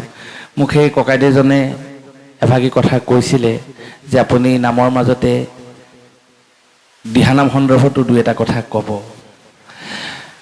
আচলতে পুনৰ কৈছোঁ, আপোনাসকলক কথা কৈ আপ্লুত কৰিব পৰাৰ যোগ্যতা আমাৰ নাই। তথাপিতো দিহানাম বুলি ক'লে আমাৰ কিছুমান কথালৈ মনত পৰে, প্ৰাচীন দিহানাম বা সাম্প্ৰতিক সময়ৰ দিহানাম, আৰু দিহানামৰ সাৰ্থকতা বা দিহানামৰ যথাৰ্থতা বা দিহানামৰ প্ৰয়োজনীয়তা। আমি মহাপুৰুষ শ্ৰীমন্ত শংকৰদেৱৰ কথা যদি আমি চাওঁ, আমাৰ শিল্পীসকলে, লোকশিল্পীসকলে বহুদিনৰ আগতে কিছুমান নাম জনপ্ৰিয় কৰি থৈ গৈছে। আমি সঁচাকৈয়ে ভাবি ল'ম, পৃথিৱীৰ একেবাৰে চহকী মানুহে হ'লো আমি। মই নিজে ভাবোঁ শ্ৰেষ্ঠ সভ্যতাই হ'ল পৃথিৱীত ভাৰতীয় সভ্যতা, কাৰণ ভাৰতীয় সভ্যতাত কৃষ্ণ সংস্কৃতি আছে। আৰু শ্ৰেষ্ঠ সংস্কৃতি হয়তো অসমীয়া সংস্কৃতি, কাৰণ আমাৰ অসমীয়া সংস্কৃতিত এনে কিছুমান ব্যৱস্থা আছে যিবিলাক ব্যৱস্থা সঁচাকৈ বিৰল। গুৰু সংস্কৃতি আছে, কৃষ্ণ সংস্কৃতি আছে। গতিকে এই মহাপুৰুষ শ্ৰীমন্ত শংকৰদেৱৰ গুৰু সংস্কৃতিৰে জীৱন অতিবাহিত কৰা অসম মুলুকত আমি জন্ম হৈছোঁ। আমাৰ গুৰুজন মহাপুৰুষ শ্ৰীমন্ত শংকৰদেৱ গুৰুজন অকল ধৰ্মগুৰুৱেই নহয়, বিশ্বৰ শ্ৰেষ্ঠ ৰাজনীতিবিদজন মহাপুৰুষ শ্ৰীমন্ত শংকৰদেৱ, পৃথিৱীৰ শ্ৰেষ্ঠ চিকিৎসা বিজ্ঞানীজন মহাপুৰুষ শ্ৰীমন্ত শংকৰদেৱ, শ্ৰেষ্ঠ দাৰ্শনিকজন মহাপুৰুষ শ্ৰীমন্ত শংকৰদেৱ, শ্ৰেষ্ঠ নাট্যকাৰ, শ্ৰেষ্ঠ গীতিকাৰ, যাক কাৰণে মহাপুৰুষ মাধৱদেৱে সৰ্বগুণাকৰ বুলি শংকৰদেৱক কৈছে। শংকৰদেৱ গুৰুজনাক সৰ্বগুণাকৰ। এতিয়া আমি কৰোণা মহামাৰী বুলি আজি 2টা বছৰ আমি কত মানুহক হেৰুৱালো, কত ঘৰ উদং হৈ গ'ল। মোৰ পৰিয়ালতে এজন ভাগিন জোঁৱাই ঢুকাইছে, আৰু সেই জোঁৱাইজনৰ ভতিজাগৰাকীও ঢুকাইছে। 2জনী ছোৱালী থাকি গৈছে, এজনী ছোৱালী এবাৰ ক্লাছ 10ত, এজনী ক্লাছ 1ত দিল্লীত। এতিয়া কত সপোনৰ ঘৰ কৰোণাৰ কাৰণে আমাৰ ভাগি গুচি গ'ল। এইবিলাক আমাৰ মানৱ জীৱনৰ বাবে প্ৰত্যাহ্বান। এই কৰোণা কালত বিশ্ব স্বাস্থ্য সংস্থাই আমাক এটা কথা বাৰম্বাৰ কৈ আছে যে আপোনাসকলে এই কৰোণাৰ পৰা বাচি থাকিবৰ কাৰণে সামাজিক দূৰত্ব বজাই ৰাখক, প্ৰথম কথা। দ্বিতীয় কথা, আপোনালোকে বাৰে বাৰে ঘনাই হাতখন হ'লে ধুই থাকিব, বিশ্ব স্বাস্থ্য সংস্থাই কৈছে আমাক। আৰু তৃতীয়তে কৈছে আপোনালোকে মুখত অৱয়বখন মাৰি থাকিব, অৰ্থাৎ মাস্কখন মাৰি থাকিব। আজিৰ পৰা 500 বছৰ আগতে এই বিধান জানো মহাপুৰুষ শ্ৰীমন্ত শংকৰদেৱ গুৰুজনে আমাক দিয়া নাই? আমাৰ শ্ৰদ্ধাভাজন দেউৰী বৈলনীয়াসকলক মাস্কখন দিছে, গামোচাখনে মুখখন মোহাৰিহে তেখেতলোকে শৰাইখন সজায় আৰু ৰাইজৰ আগত দিয়ে। এই সূত্ৰটো জানো 500 বছৰ আগত গুৰুজনে আমাৰ মাজত দি থৈ যোৱা নাই? কিন্তু আমি আজিও বুকু ৰখিয়ে ক'বলৈ, মই নিজৰ কথাই কৈছোঁ, মই অযোগ্য পুত্ৰ গুৰুজনৰ। সেইষাৰকে ক'বলৈ মই নিজক উপযুক্ত কৰিব নোৱাৰিলোঁ, প্ৰথম কথা। দ্বিতীয়তে হ'ল সামাজিক যিটো আমাৰ দূৰত্ব আমি মানি চলিব লাগে। আমাৰ নামঘৰ বা আমাৰ কৰ্মবিলাকত সেই ব্যৱস্থাটো আছে। আমি নামাচাৰ্যজনৰ লগত গাত গা লগাই নবহোঁ, কাৰণ নামাচাৰ্যজন আমাৰ একেবাৰে পূজ্যপদৰ ব্যক্তি। আমি দেউৰীজনৰ লগত গাত গা লগাই নবহোঁ, গুৰুজনৰ লগত গাত গা লগাই নবহোঁ। আমি এটা সামাজিক দূৰত্ব আমি মান্যতা প্ৰদান কৰিহে আমি আসন লওঁ। সেইখিনি ব্যৱস্থাও আমাক গুৰুজনে দিছে। আৰু মাটি পানী লোৱাকে আদি কৰি হাত ধোৱা, এই ব্যৱস্থাখিনিও আমাক গুৰুজনে দি থৈ গৈছে। আজি চাহকণ খাই পিনি আমি ধুনীয়াকৈ ৰুমালত মোহাৰি থ'ব পাৰোঁ, হয়, কিন্তু গুৰুজনেতো আমাক সেই ব্যৱস্থাটো দিয়া নাছিলে। পানী এঘটি আমাক আমাৰ অসমীয়া সংস্কৃতিত আছে, চাহকণ খোৱাৰ পাছত, তামোলখন খোৱাৰ পাছত হাতখন তিয়াব লাগে, নহয় জানো দেউতা? এই ব্যৱস্থাটো আমি গুৰু সংস্কৃতিৰ পৰা পাইছোঁ, বা অসমীয়া সংস্কৃতিয়ে সবল ভূমিকা গ্ৰহণ কৰি আহিছে মানুহক স্বাস্থ্যকেন্দ্ৰিকভাৱেও সুন্দৰ পূজাৰী কৰি ৰখাত। আৰু দ্বিতীয়তে হ'ল মহাপুৰুষ শ্ৰীমন্ত শংকৰদেৱ গুৰুজন কেইটা দিশত চিকিৎসা বিজ্ঞানী। এইডছৰ বিষয়ে চিকিৎসা শাস্ত্ৰ এতিয়াহে কৈছে। আমাৰ গাবিলাক দুৰ্বল লাগে, নিজৰ কৰ্মব্যস্ততাৰ মাজত আমি চিকিৎসকৰ ওচৰলৈ যাব নোৱাৰোঁ। কিন্তু যেতিয়া বেছিকৈ বেয়া লাগে, ঘৰখনৰ আগতো যেতিয়া কওঁ, যেতিয়া ঘৰখনেও যেতিয়া আমাক কয় আপুনি চিকিৎসকৰ ওচৰলৈ যাওক, বহু ব্যস্ততাৰ মাজতো বা বিৰক্তি ভাবিও আহিবলৈ আমি বাধ্য হওঁ। তেতিয়া চিকিৎসকে আমাক কি কয়, মই নিজৰ কথাই কৈছোঁ, আপোনালোকে দায় দোষ নধৰিব, যে আপোনাৰ চুগাৰ হ'ল, চেনি কমাই খাব, মিঠা বস্তু বৰকৈ নাখাব দেই আজিৰ পৰা। ডাক্তৰে চিকিৎসা শাস্ত্ৰই এখন তালিকা দি দিয়ে যে এইখিনি বস্তু নাখাব আৰু এইখিনি বস্তু খাব। প্ৰেছাৰটো চোৱা হ'ল, আপোনাৰ প্ৰেছাৰো আছে, কেঁচা নিমখ সমূলি নাখাব। এইবিলাক বস্তু চাব, অকণমান খোৱাৰটো অকণমান বচাই খাব, বাছি খাব। চিকিৎসকে কৈ পঠিয়ালে। মহাপুৰুষ শ্ৰীমন্ত শংকৰদেৱ গুৰুজনে 500 বছৰ আগতে আমাক এই তালিকাখন দিছে। অন্ন যোনি যিটো নকৰে বিচাৰ, যুগে যুগে ভৈল সিটো ভ্ৰষ্ট। যে তুমি খাওঁতে বাছি খাবা, মাটিতলৰ বস্তু খাব লাগে নে নালাগে, কাঁহী দাঁতিত নিমখ খাব নে নালাগে, 500 বছৰ আগতে গুৰুজনে সকীয়াই থৈ গৈছে। তাক বিশ্লেষণ কৰি চোৱাটো কিন্তু নতুন পুৰুষৰ দায়িত্ব, কাৰণ তেতিয়া সন্মুখত লেপটপ লৈ গুৰুজনে পঢ়া নাছিলে। আজি বিজ্ঞান বিশ্বায়নৰ যুগত ইমান আগবাঢ়ি যোৱা নাছিলে তেতিয়া। হয়তো যদি গুৰুজনাক যদি হয়তো সহায় হ'লহেঁতেন, বা ৰাজকোষৰ পৰাও যদি গুৰুজনাই সহায় পালেহেঁতেন, এই সূত্ৰবিলাকো গুৰুজনাই আমাক তন্ন কৰি দি থৈ গ'লহেঁতেন। কিন্তু ইয়াৰতো আভাস দি থৈ গ'ল আমাক, অন্ন যোনি যিটো নকৰে বিচাৰ, যুগে যুগে ভৈল সিটো ভ্ৰষ্ট। তুমি বাছি খাবা আৰু জাগি হ'বা। আকাৰ ইংগিতে এইডছৰ কথা কৈ থৈ গৈছে, আৰু খাদ্যৰ তালিকা আমাক দি থৈ গৈছে। মহাপুৰুষ শ্ৰীমন্ত শংকৰদেৱ সঁচাকৈয়ে সৰ্বগুণাকৰ। সেইকাৰণে আমি ভাবোঁ আইনষ্টাইনক জনাৰ আগত আমি মহাপুৰুষ শ্ৰীমন্ত শংকৰদেৱ গুৰুজনাক জানিলেহে আইনষ্টাইনক জনাৰ প্ৰক্ৰিয়াটো আমাৰ শুদ্ধ হ'ব। মাদাৰ টেৰেছাক জনাৰ আগত দেশ মাতৃৰ কাৰণে কান্দি যোৱা জয়মতীক যদি নাজানো, তেতিয়াহ'লে মাদাৰ টেৰেছাই হয়তো আমাক ভাল নাপাব। তুমি নিজৰ তোমালোকৰ স্থানতে থকা মাতৃগৰাকীকে তুমি নাজানিলা, আকৌ মোক জানিবলৈ আহিছা। গতিকে আমাৰ পৰম গুৰু মহাপুৰুষ শ্ৰীমন্ত শংকৰদেৱক সঁচাকৈ আমি তেওঁ যদি প্ৰতিটো কথাকে আমি পালন কৰিব নোৱাৰিলোঁ, 20% যদি তেওঁ প্ৰণালী আদৰ্শ যদি আমি নতুন প্ৰজন্মই ল'বলৈ যত্ন কৰোঁ, আমাৰ জীৱনটো সঁচাকৈ সুন্দৰ হ'ব। নতুন পুৰুষৰ প্ৰতি এয়া আমাৰ আহ্বান। কাৰণ উদ্দেশ্য হৈছে দিহিঙীয়া গাঁৱৰ ৰাইজে, তেখেতসকলে উদযাপন সমিতিয়ে আমাক বাৰম্বাৰ কৈছে যে নতুন প্ৰজন্মই ভাগৱত পঢ়িলেনো কি হয়, এই কথাকেইটা পাৰিলে আপুনি অকণমান চুই যাব। মোক সম্পাদক মহোদয় কৈছে, সভাপতি মহোদয়ে কৈছে। এই ডাঙৰ কথাটো হ'ল, পুনৰবাৰ কোৱা হৈছে, কথা কৈ আমি আপোনালোকক আপ্লুত কৰিব নোৱাৰোঁ, কিন্তু এটা কথা আমি আলোচনা কৰিব পাৰোঁ, নতুন প্ৰজন্মক আমি জীৱন যাত্ৰাৰ আজিলৈকে আমি জীৱনত যিখিনি অভিজ্ঞতা পালোঁ, সেই অভিজ্ঞতাখিনিতো আমি বিনিময় কৰিব পাৰোঁ। যে কৃষ্ণ কথা চিন্তা কৰিলে পিতৃসকলে দেখোন আমাক কি বুলি কয়, মই যিমানেই লাখ লাখ টকা ঘৰলৈ নঘটি নানো, মই যদি সদায় 8টা বজাৰ আগত, 8টা বুলিয়ে কৈছোঁ বাৰু, আহি যদি ঘৰ সোমাওঁ, মা আৰু দেউতাৰ সৈতে যদি একেখন মজিয়াতে যদি ভাত খাবলৈ পাওঁ, বোলে দেউতায়ো খাবলৈ লৈছে, ময়ো একেখন মজিয়াতে বহি যদি ভাতকেইটা খাবলৈ পাওঁ, দেউতাই সেইদিনা বেছি সুখ পাব। 10 লাখ টকা আনি পানি দেউতাক যদি মই বিলাততো যদি ফুৰাবলৈ নিওঁ, তাতো হয়তো দেউতাই সুখ নাপাব। মই যদি সদায় সোনকালে যদি ঘৰৰ পৰা যাত্ৰা আৰম্ভ কৰোঁ, সোনকালে যদি চৰাইৰ লগত যদি ওলাওঁ, চৰাইৰ লগত যদি ঘৰলৈ আহোঁ, তেতিয়া দেউতা মায়ে খুব ভাল পাব। কাৰণ তেওঁলোকৰ মনৰ পৰা দুশ্চিন্তাটো আঁতৰিব, ইমান নিশা হ'ল ল'ৰাটো কিয় অহা নাই। কাৰণ আমি এতিয়া নিজে পিতৃ হৈছোঁ। এতিয়া ভাবোঁ দেহি ঐ, চাইকেলখন লৈ যেতিয়া ওলাই গৈছিলোঁ, তেতিয়াতো আমাকো মা দেউতাই ভাবিছিলে। এতিয়া যেন এই জ্ঞানবিলাক নিজে নিজে আহে, টানত পৰি মই নিজে ৰাম বুলিছোঁ। দেউতা খোৱাৰ লগে লগে সেই ভাৱবিলাক আমাৰ আহিছে। সেইকাৰণে নতুন পুৰুষৰ প্ৰতি আহ্বান, মই যেতিয়া ব্যক্তিগত হিচাপে এইবিলাক পস্তাইছোঁ বুলিয়ে কৈছোঁ, যাতে নতুন পুৰুষে সেইবিলাক কথা ভাবিব, যে তেওঁলোকে যাতে তেনেধৰণে অনুধাৱন কৰিব লগা নহয়, তেওঁলোকৰ বাবে সুখ আহক, সমৃদ্ধি আহক।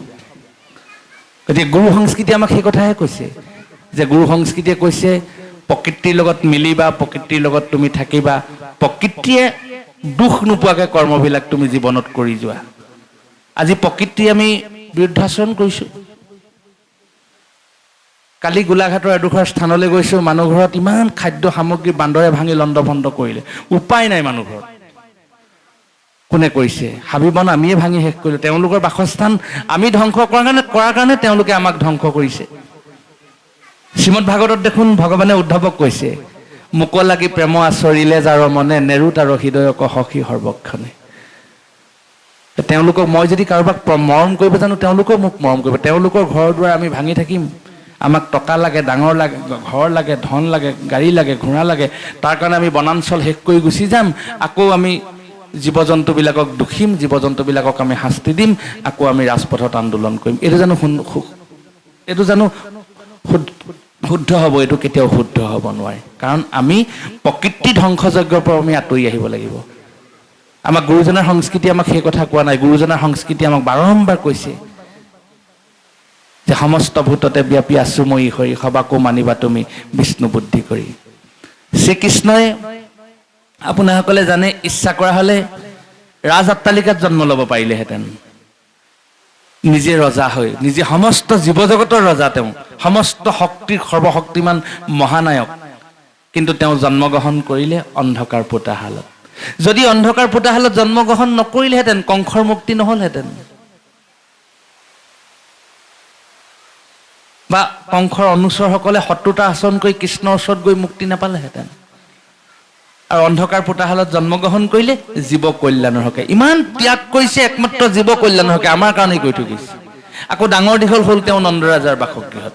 নন্দৰাজাৰ বাসগৃহত যদি জন্মগ্ৰহণ নকৰিলেহেঁতেন, নন্দৰাজাই কৃষ্ণক যি পূজা অৰ্চনা কৰিছিল, যশোদাই ভাবিছিল মনতে যে মই যদি তোমাক পুত্ৰ হিচাপে পালন কৰিবলৈ পালোহেঁতেন, এই মনোবাঞ্ছাবিলাক ভকতৰ পূৰ্ণ নহ'লহেঁতেন।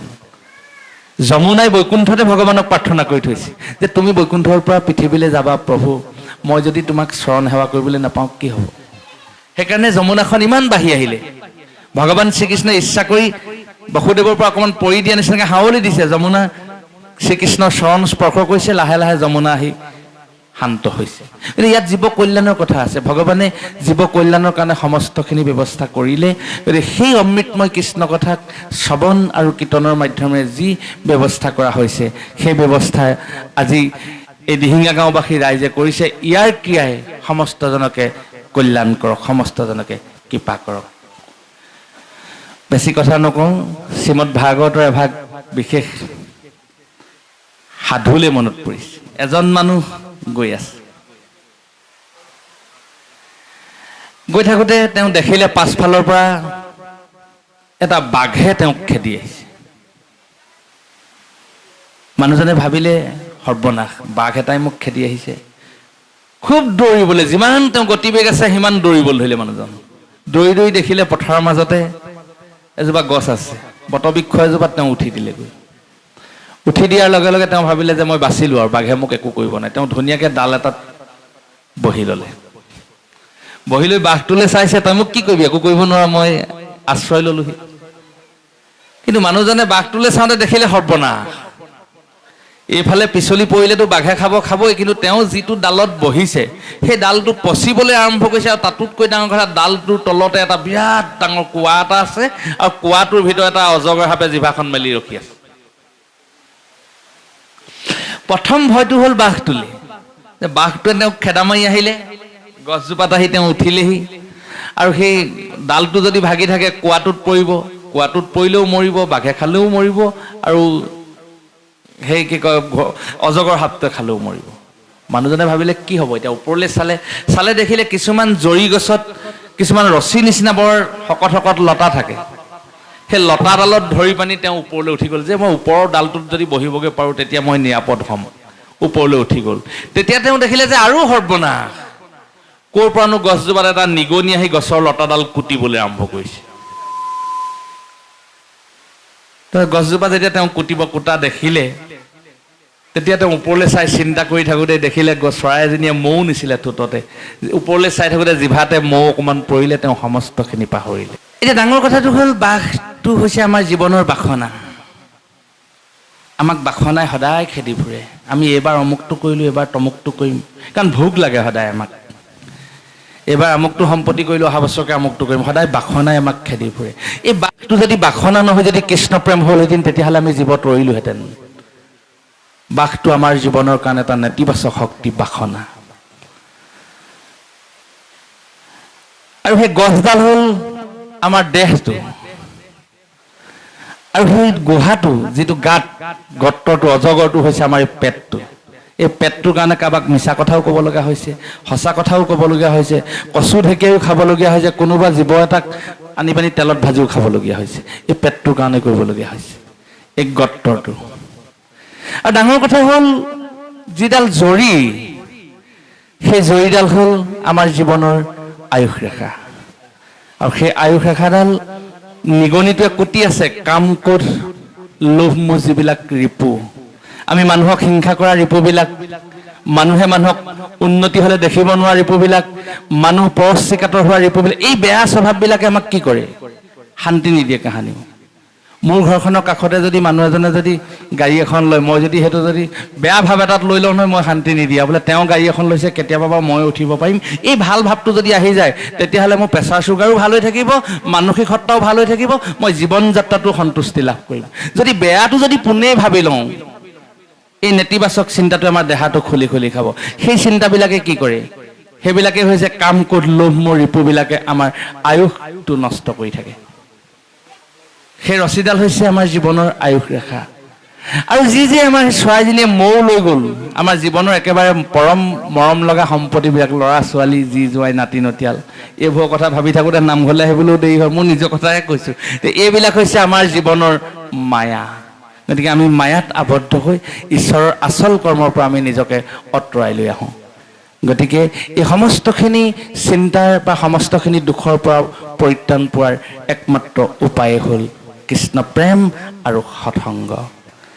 দেৱঋষি নাৰদে ভগৱানক লগ পাই দ্বাপৰ যুগৰ শেষত এদিন সুধিলে যে, প্ৰভু, কলিযুগত কৃষ্ণ নাম আৰু যদি সৎসংগ লাভ কৰা যায়, জীৱৰ কিবা কল্যাণ হয়নে? কি কল্যাণ হয়?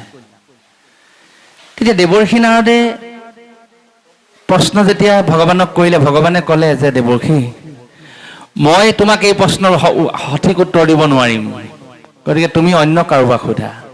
তেতিয়া নাৰদে ক'লে, প্ৰভু আপুনি জগতৰ সৰ্বনিয়ন্তা মহাপ্ৰভু, আপোনাৰ ইচ্ছাতে উৰণ বুৰণ ভ্ৰমণ গজন চাৰিমুঠি জীৱব্ৰতী আছে, আপুনি যদি মোৰ এই সামান্যতম প্ৰশ্নৰ উত্তৰ নিদিয়ে তেতিয়াহ'লে মোক কোনে দিব? তেতিয়া ভগৱানে ক'লে যে দেৱৰ্ষি, তুমি পূব দিশে গৈ থাকা, যিজন ব্যক্তিকে পাবা সেই ব্যক্তিজনকে তুমি সুধিবা, বা যিটো প্ৰাণীকে পোৱা তুমি তাকে সুধিবা।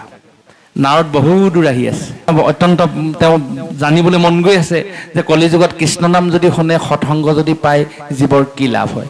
আজি আমাৰ দিহিঙীয়া গাঁৱৰ আপোনাসকল পৰম পুণ্যাত্মা, আপোনাসকলে সৎসংগৰ আয়োজন কৰিছে, কৃষ্ণ নামৰ আয়োজন কৰিছে, ইয়াততো এটা আমাৰ ফল হ'ব লাগিব। ইয়াৰ আমি ইতিবাচক প্ৰভাৱটো কি পাম? নাৰদে এই কথাটোকে সুধিছে।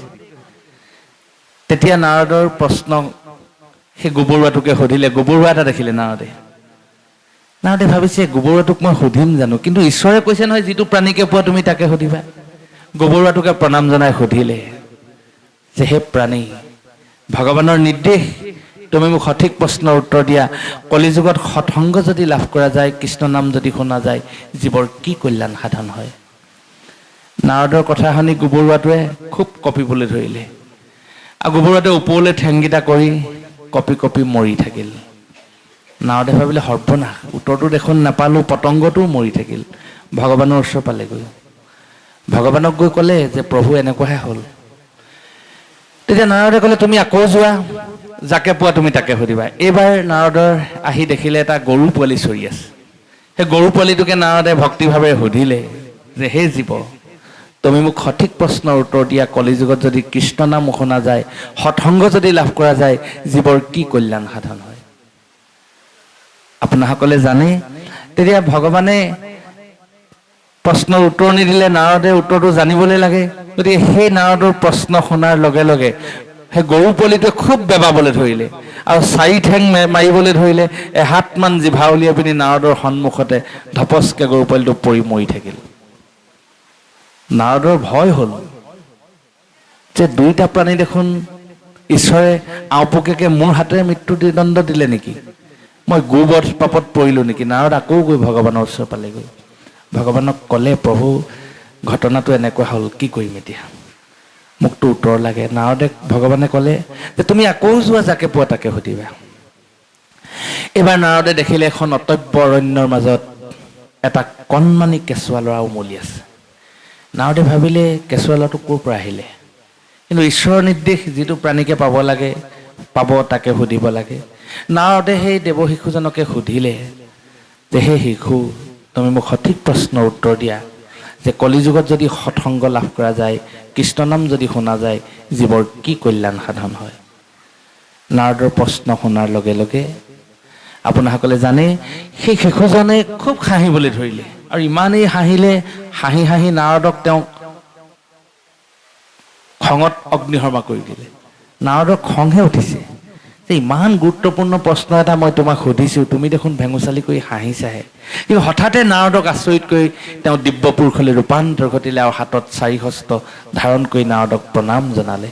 হে দেৱকী, মোৰ সহস্ৰ অপৰাধ তুমি ক্ষমা কৰা, আৰু তুমি মোক আশীষ প্ৰদান কৰা। নাৰদ আচৰিত হ'ল, কি হ'ল ঘটনাটো? তেতিয়া নাৰদক কৈছে যে কলিযুগত যদি সৎসংগ লাভ কৰা যায়, জীৱৰ পৰম কল্যাণ সাধন হয়, আৰু জীৱই পৰম পদ লাভ কৰে। মই প্ৰথমতে গোবৰুৱা হৈ জন্মগ্ৰহণ কৰিছিলোঁ, আৰু তুমি নিজে এজন মহন্ত, তুমিয়ে সন্ত। তোমাৰ সান্নিধ্য পালোঁ, আৰু তোমাৰ মুখত মই কৃষ্ণ নাম শুনিলোঁ, মোৰ সেই জন্মৰ মুক্তি হ'ল। আৰু দ্বিতীয়তে সেই জন্মৰ মুক্তি হৈ মই গৰু হিচাপে জন্মগ্ৰহণ কৰিলোঁ, আৰু গৰু হিচাপে জন্মগ্ৰহণ কৰোঁতে তুমি মহামহন্ত, তোমাৰ সান্নিধ্য পালোঁ, আৰু তোমাৰ মুখত মই কৃষ্ণ নাম শুনিলোঁ, সেই জন্মও মোৰ মুক্তি হ'ল।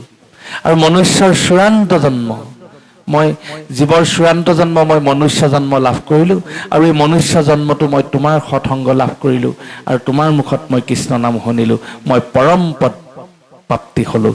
মোৰ এই পৰম পদ প্ৰাপ্তিৰ ক্ষণত বৈকুণ্ঠ যাত্ৰাৰ সময়ত তুমি মোক কৃপা বৰ্ষণ কৰা। নাৰদক প্ৰণাম কৰি সেই দেৱশিশু চতুৰ্ভুজ মূৰ্তি ধৰি দিব্য পুৰুষজন বৈকুণ্ঠলৈ গুচি গ'ল। নাৰদে তেতিয়া বুজি পালে যে কলিযুগত কৃষ্ণ নামৰ মহাত্ম আৰু সৎসংগৰ মহাত্ম। তেওঁলোকৰ এই পবিত্ৰ অনুষ্ঠানৰ মাধ্যমেৰে আজি সৎসংগ লাভ হৈছে আৰু কৃষ্ণ নাম অমৃত শ্ৰৱণ লাভ হৈছে। শ্ৰৱণ কীৰ্তন কৰি বৈকুণ্ঠক যায়, ধৰ্ম অৰ্থ কাম মোক্ষ হবে আতপায়। এই ক্ৰিয়া হওক নাৰদৰ সন্মুখত যিজন জীৱই পৰম স্থান লাভ কৰিছিল, পৰম গতি পাইছিল, সেই কৃপা সমস্তজনকে মহাপ্ৰভুৱে বৰিখন কৰক আৰু আপোনাসকলৰ অমৃতময় চৰণৰ তলত আমাকো এক কণিকা ঠাই দিয়ক। আপোনাসকলৰ ৰাতিও কৰ্ম আছে, আমি বেছি সময় আপোনাসকলক আমনি নকৰোঁ, সময়ো যথেষ্ট হৈছে। আমাক এভাগ বিশেষ নিৰ্দেশনা দিছে, আইসকলে দুই এষাৰমান নামৰ কথা কৈছে বোলে। আচলতে দিহানাম আনুষ্ঠানিকভাৱে গোৱা, মই বাৰু তথাপিতো দুই এটা ঘোষা আপোনাসকলৰ মাজত পৰিৱেশন কৰি দিম যিমানকণ পাৰোঁ। ভগৱান শ্ৰীকৃষ্ণ বৈকুণ্ঠলৈ যোৱাৰ ব্যৱস্থা হৈছে। উদ্ধৱে গম পাইছে যে প্ৰভু বৈকুণ্ঠলৈ যাব। উদ্ধৱে কৈছে, প্ৰভু তুমি মোকো লৈ যাবা। যে ভগৱানে কৈছে তুমি মোৰ লগত যাব নোৱাৰা, তুমি পৃথিৱীতে থাকিব লাগিব আৰু তুমি দুখ নকৰিবা। উদ্ধৱে খুব কান্দিছে। তেতিয়া ঈশ্বৰে উদ্ধৱক কৈছে, মই যাওঁ বৈকুণ্ঠলৈ ও উদ্ধৱ, তুমি নাকান্দিবা, তুমি নাকান্দিবা, বিচাৰিলে তুমি মোক ও উদ্ধৱ হৃদয়তে পাবা। ভগৱানে উদ্ধৱক কৈছে। আকৌ কৃষ্ণৰ চৰণত ধৰি উদ্ধৱে খুব কান্দিছে। আপোনাসকলে জানে সেইখিনি কথা, যে শ্ৰীকৃষ্ণৰ চৰণত ধৰি উদ্ধৱে ইমান কান্দিছে, হুকুকাই কান্দিছে। উদ্ধৱৰ চকুৰ পানীয়ে শ্ৰীকৃষ্ণৰ ভৰি তিতি গৈছে, কিন্তু ঈশ্বৰেও নকন্দাকে থকা নাই। শ্ৰীমদ ভাগৱতত কোৱা হৈছে, হে ৰাম পিতবস্তে মুখ মচি প্ৰভু নাৰায়ণ, স্নেহে ধৰি উদ্ধৱক বুলিলা বচন। যে এই কথাখিনি মহাপ্ৰভুৰ লগত উদ্ধৱে আলোচনা কৰি আছে।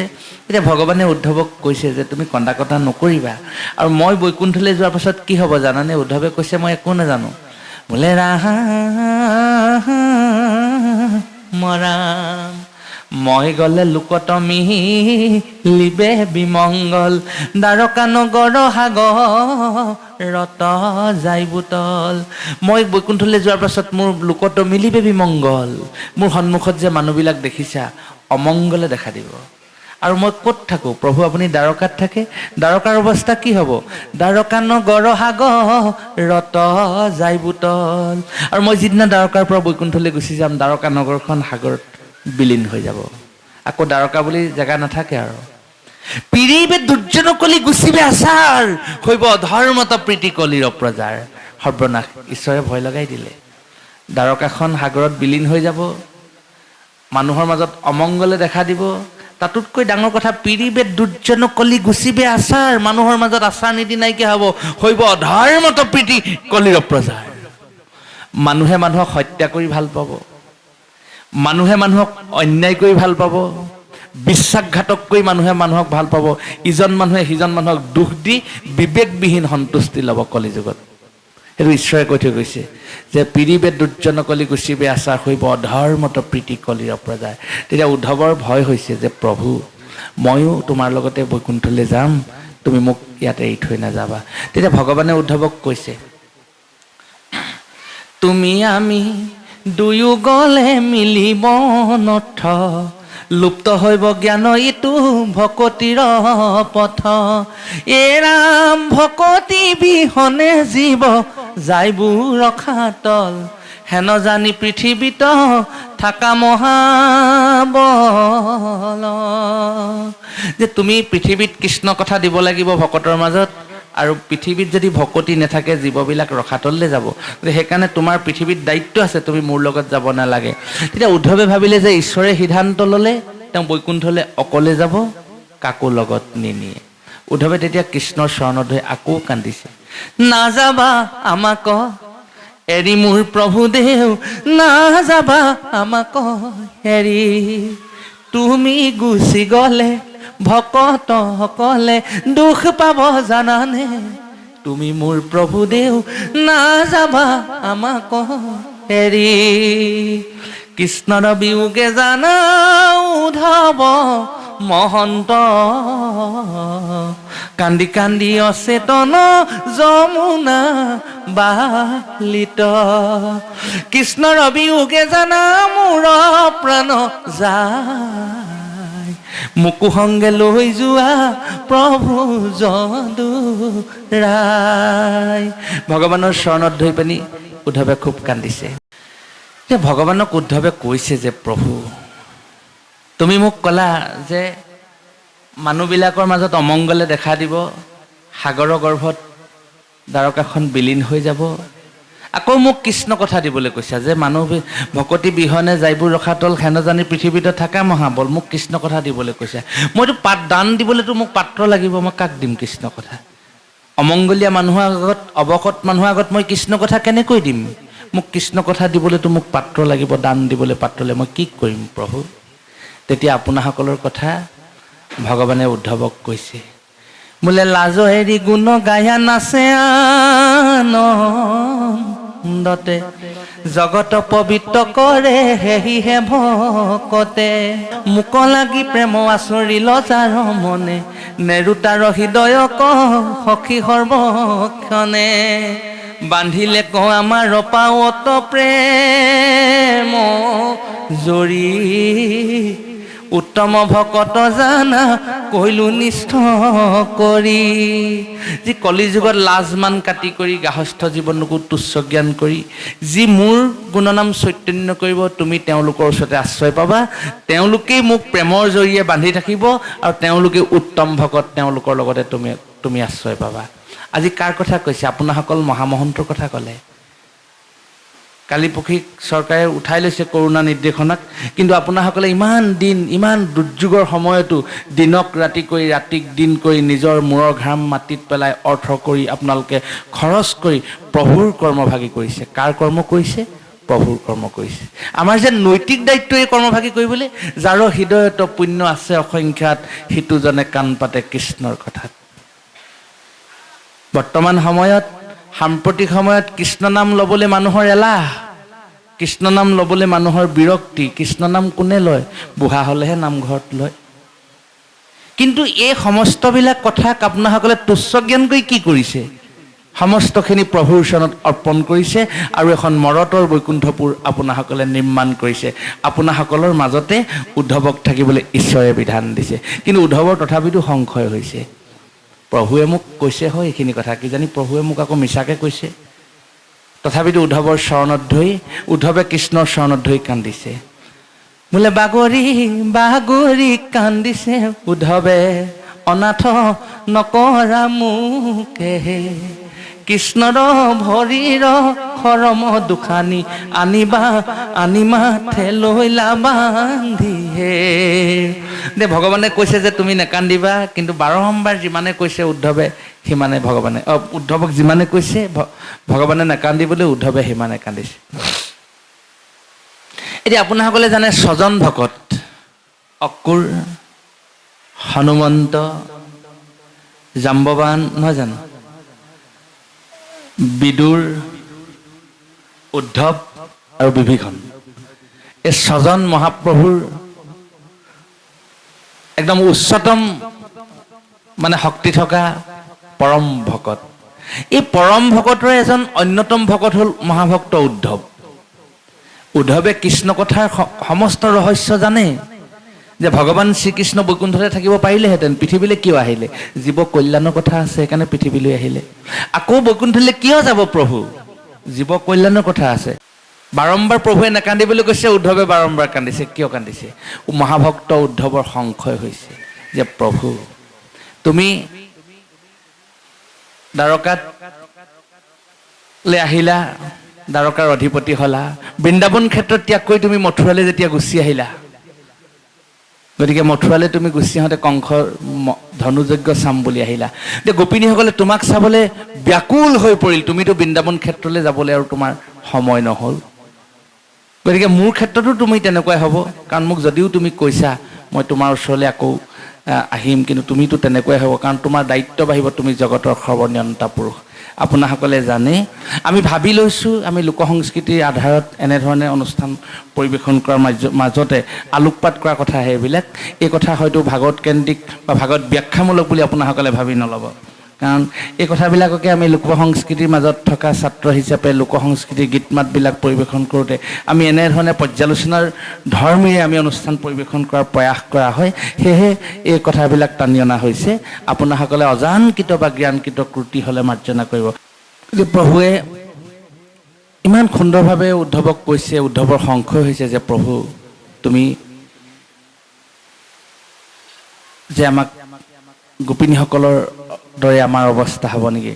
ভগৱান শ্ৰীকৃষ্ণই উদ্ধৱক কিমান সুন্দৰভাৱে বুজাইছে। ভকতেহে হৃদি মূৰ ভকতেহে প্ৰাণ, ভকতত বিনে মই নিচিন্তু হোৱান। ভকত জনৰ বিনা মূৰ কিনো আছে, ময়ো মহাভকতৰ ফুৰো পাছে পাছে। গতিকে ভকতৰ পাছে পাছে ভগৱান ফুৰে বুলি উদ্ধৱক কৈছে। আপোনাসকল মহামহন্ত, আপোনাসকলৰ পাছে পাছে মহাপ্ৰভু ফুৰে আৰু ফুৰক, আৰু আপোনাসকলৰ চৰণ পংকজত আমাকো এক কণিকা ঠাই দিয়ক। সময়ৰ প্ৰতি লক্ষ্য ৰাখি আমি আমাৰ কথা বিশেষ দীঘলীয়া নকৰোঁ। আমাক সম্পাদক মহোদয়ে এভাগী কলিৰ কথা কৈছে, সেই কলিভাগেই আমি এই প্ৰাৰ্থনা কৰিম যে ভগৱান শ্ৰীকৃষ্ণৰ, আমি পুনৰ কৈছোঁ, এজন পৰম বান্ধৱ বিপ্ৰ দামোদৰ। অন্নবস্ত্ৰ বাসস্থানে বিপ্ৰ দামোদৰক কোঙা কৰিছে, কিন্তু বিপ্ৰ দামোদৰে হাৰ মনা নাই। পত্নীয়ে বিপ্ৰ দামোদৰক কৈছে, যদি ভগৱান কৃষ্ণ তোমাৰ পৰম বন্ধু কৃষ্ণৰ ওচৰলৈ তুমি যোৱা, কৃষ্ণই আমাৰ দৰিদ্ৰ জীৱন নিৰ্মূল কৰিব। এয়া বিপ্ৰ দামোদৰৰ পত্নীয়ে বিপ্ৰ দামোদৰক দিয়া হিত উপদেশ। বিপ্ৰ দামোদৰ পত্নী বোলে শুনা প্ৰাণ স্বামী, আমি অতি দৰিদ্ৰ ব্ৰাহ্মণ, আমি অতি দৰিদ্ৰ ব্ৰাহ্মণ, ঘৰে ঘৰে ভিক্ষা মাগি কটাই আছো দিন ৰাতি, অন্ন বস্ত্ৰৰ ভুঞ্জি নিৰ্যাতন, অন্ন বস্ত্ৰৰ ভুঞ্জি নিৰ্যাতন। যে অন্ন বস্ত্ৰই আমাক প্ৰত্যাহ্বান আহিছে, তুমি কৃষ্ণৰ ওচৰলৈ যোৱা। তেতিয়া তেওঁ পত্নীক কৈছে, সুদা হাতখন লৈ মই কেনেকৈ যাম। হে ৰাম বামনীৰ বাক্য শুনি বিপ্ৰই বুলিলা বাণী, কিমতে চলিবুদা হাতে, কিমতে চলিবুদা হাতে।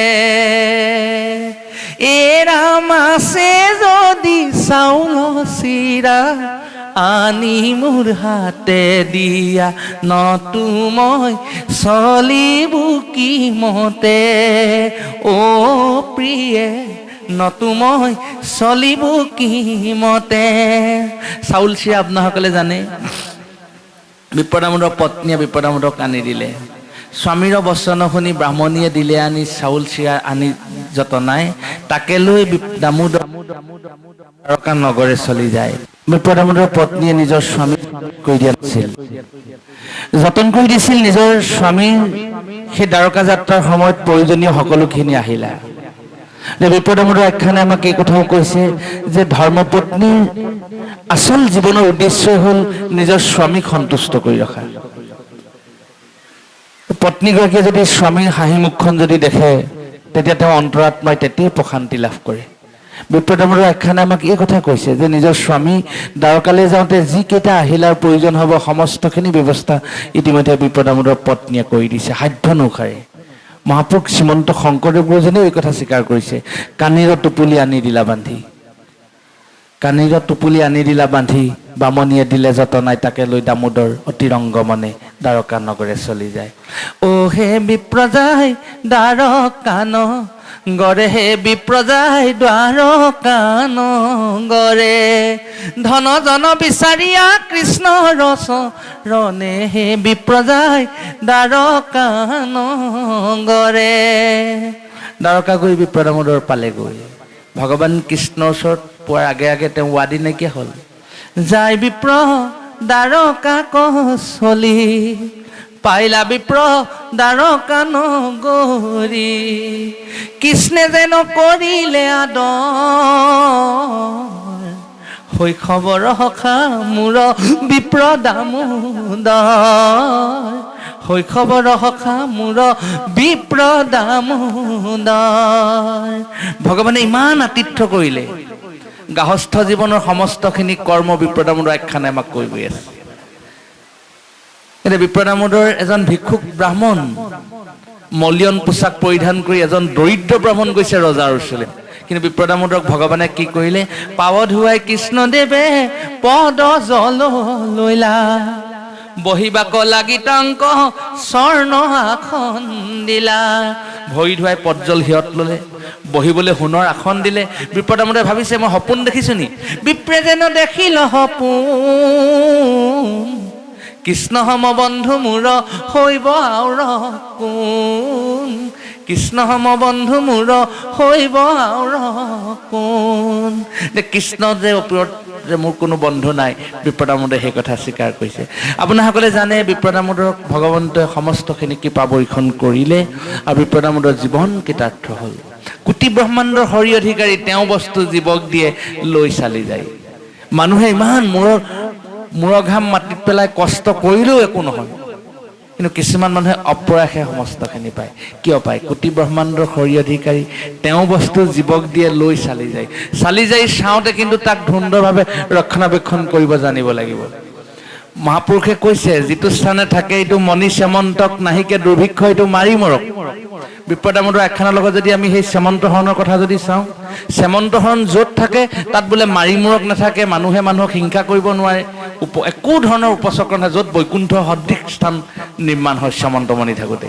কিন্তু সেই চেমন্তমণি পৰিধান কৰি যাওঁতে কিয় সিংহই পখেনক মাৰিব লগা হ'ল? আকৌ সিংহক কিয় জাম্বৱন্তে বধ কৰিব লগা হ'ল? যিটো স্থানে থাকে এইটো মণি চেমন্তক নাহিকে দুৰ্ভিক্ষ এইটো মাৰি মূৰক।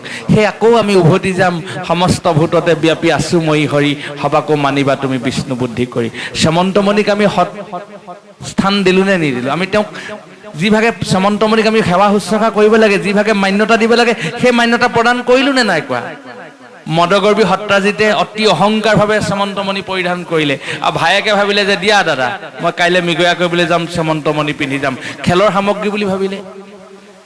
সেইকাৰণে আমি যদি গছপাত এখিলাকে যদি পৰমাত্মা বুলি জ্ঞান কৰোঁ, সেই গছপাত খিলাই হয়তো আমাক কৃপা বৰ্ষণ কৰিব। বিশ্বাসে মিলে হৰি তৰ্কে বহুদূৰ। ঈশ্বৰ চিন্তা গুৰু চিন্তাৰ কথাই আমাক এইখিনি কথাৰ ইংগিত দিছে। গতিকে এই মহাভাগৱতৰ অমৃতময় কথাই আজি এই স্থানে গাঁওবাসীয়ে নহয়, এই স্থানৰ পূব পশ্চিম উত্তৰ দক্ষিণ চতুৰ্দিশে থকা ৰাইজৰ সৰ্বপ্ৰকাৰ মংগল হওক।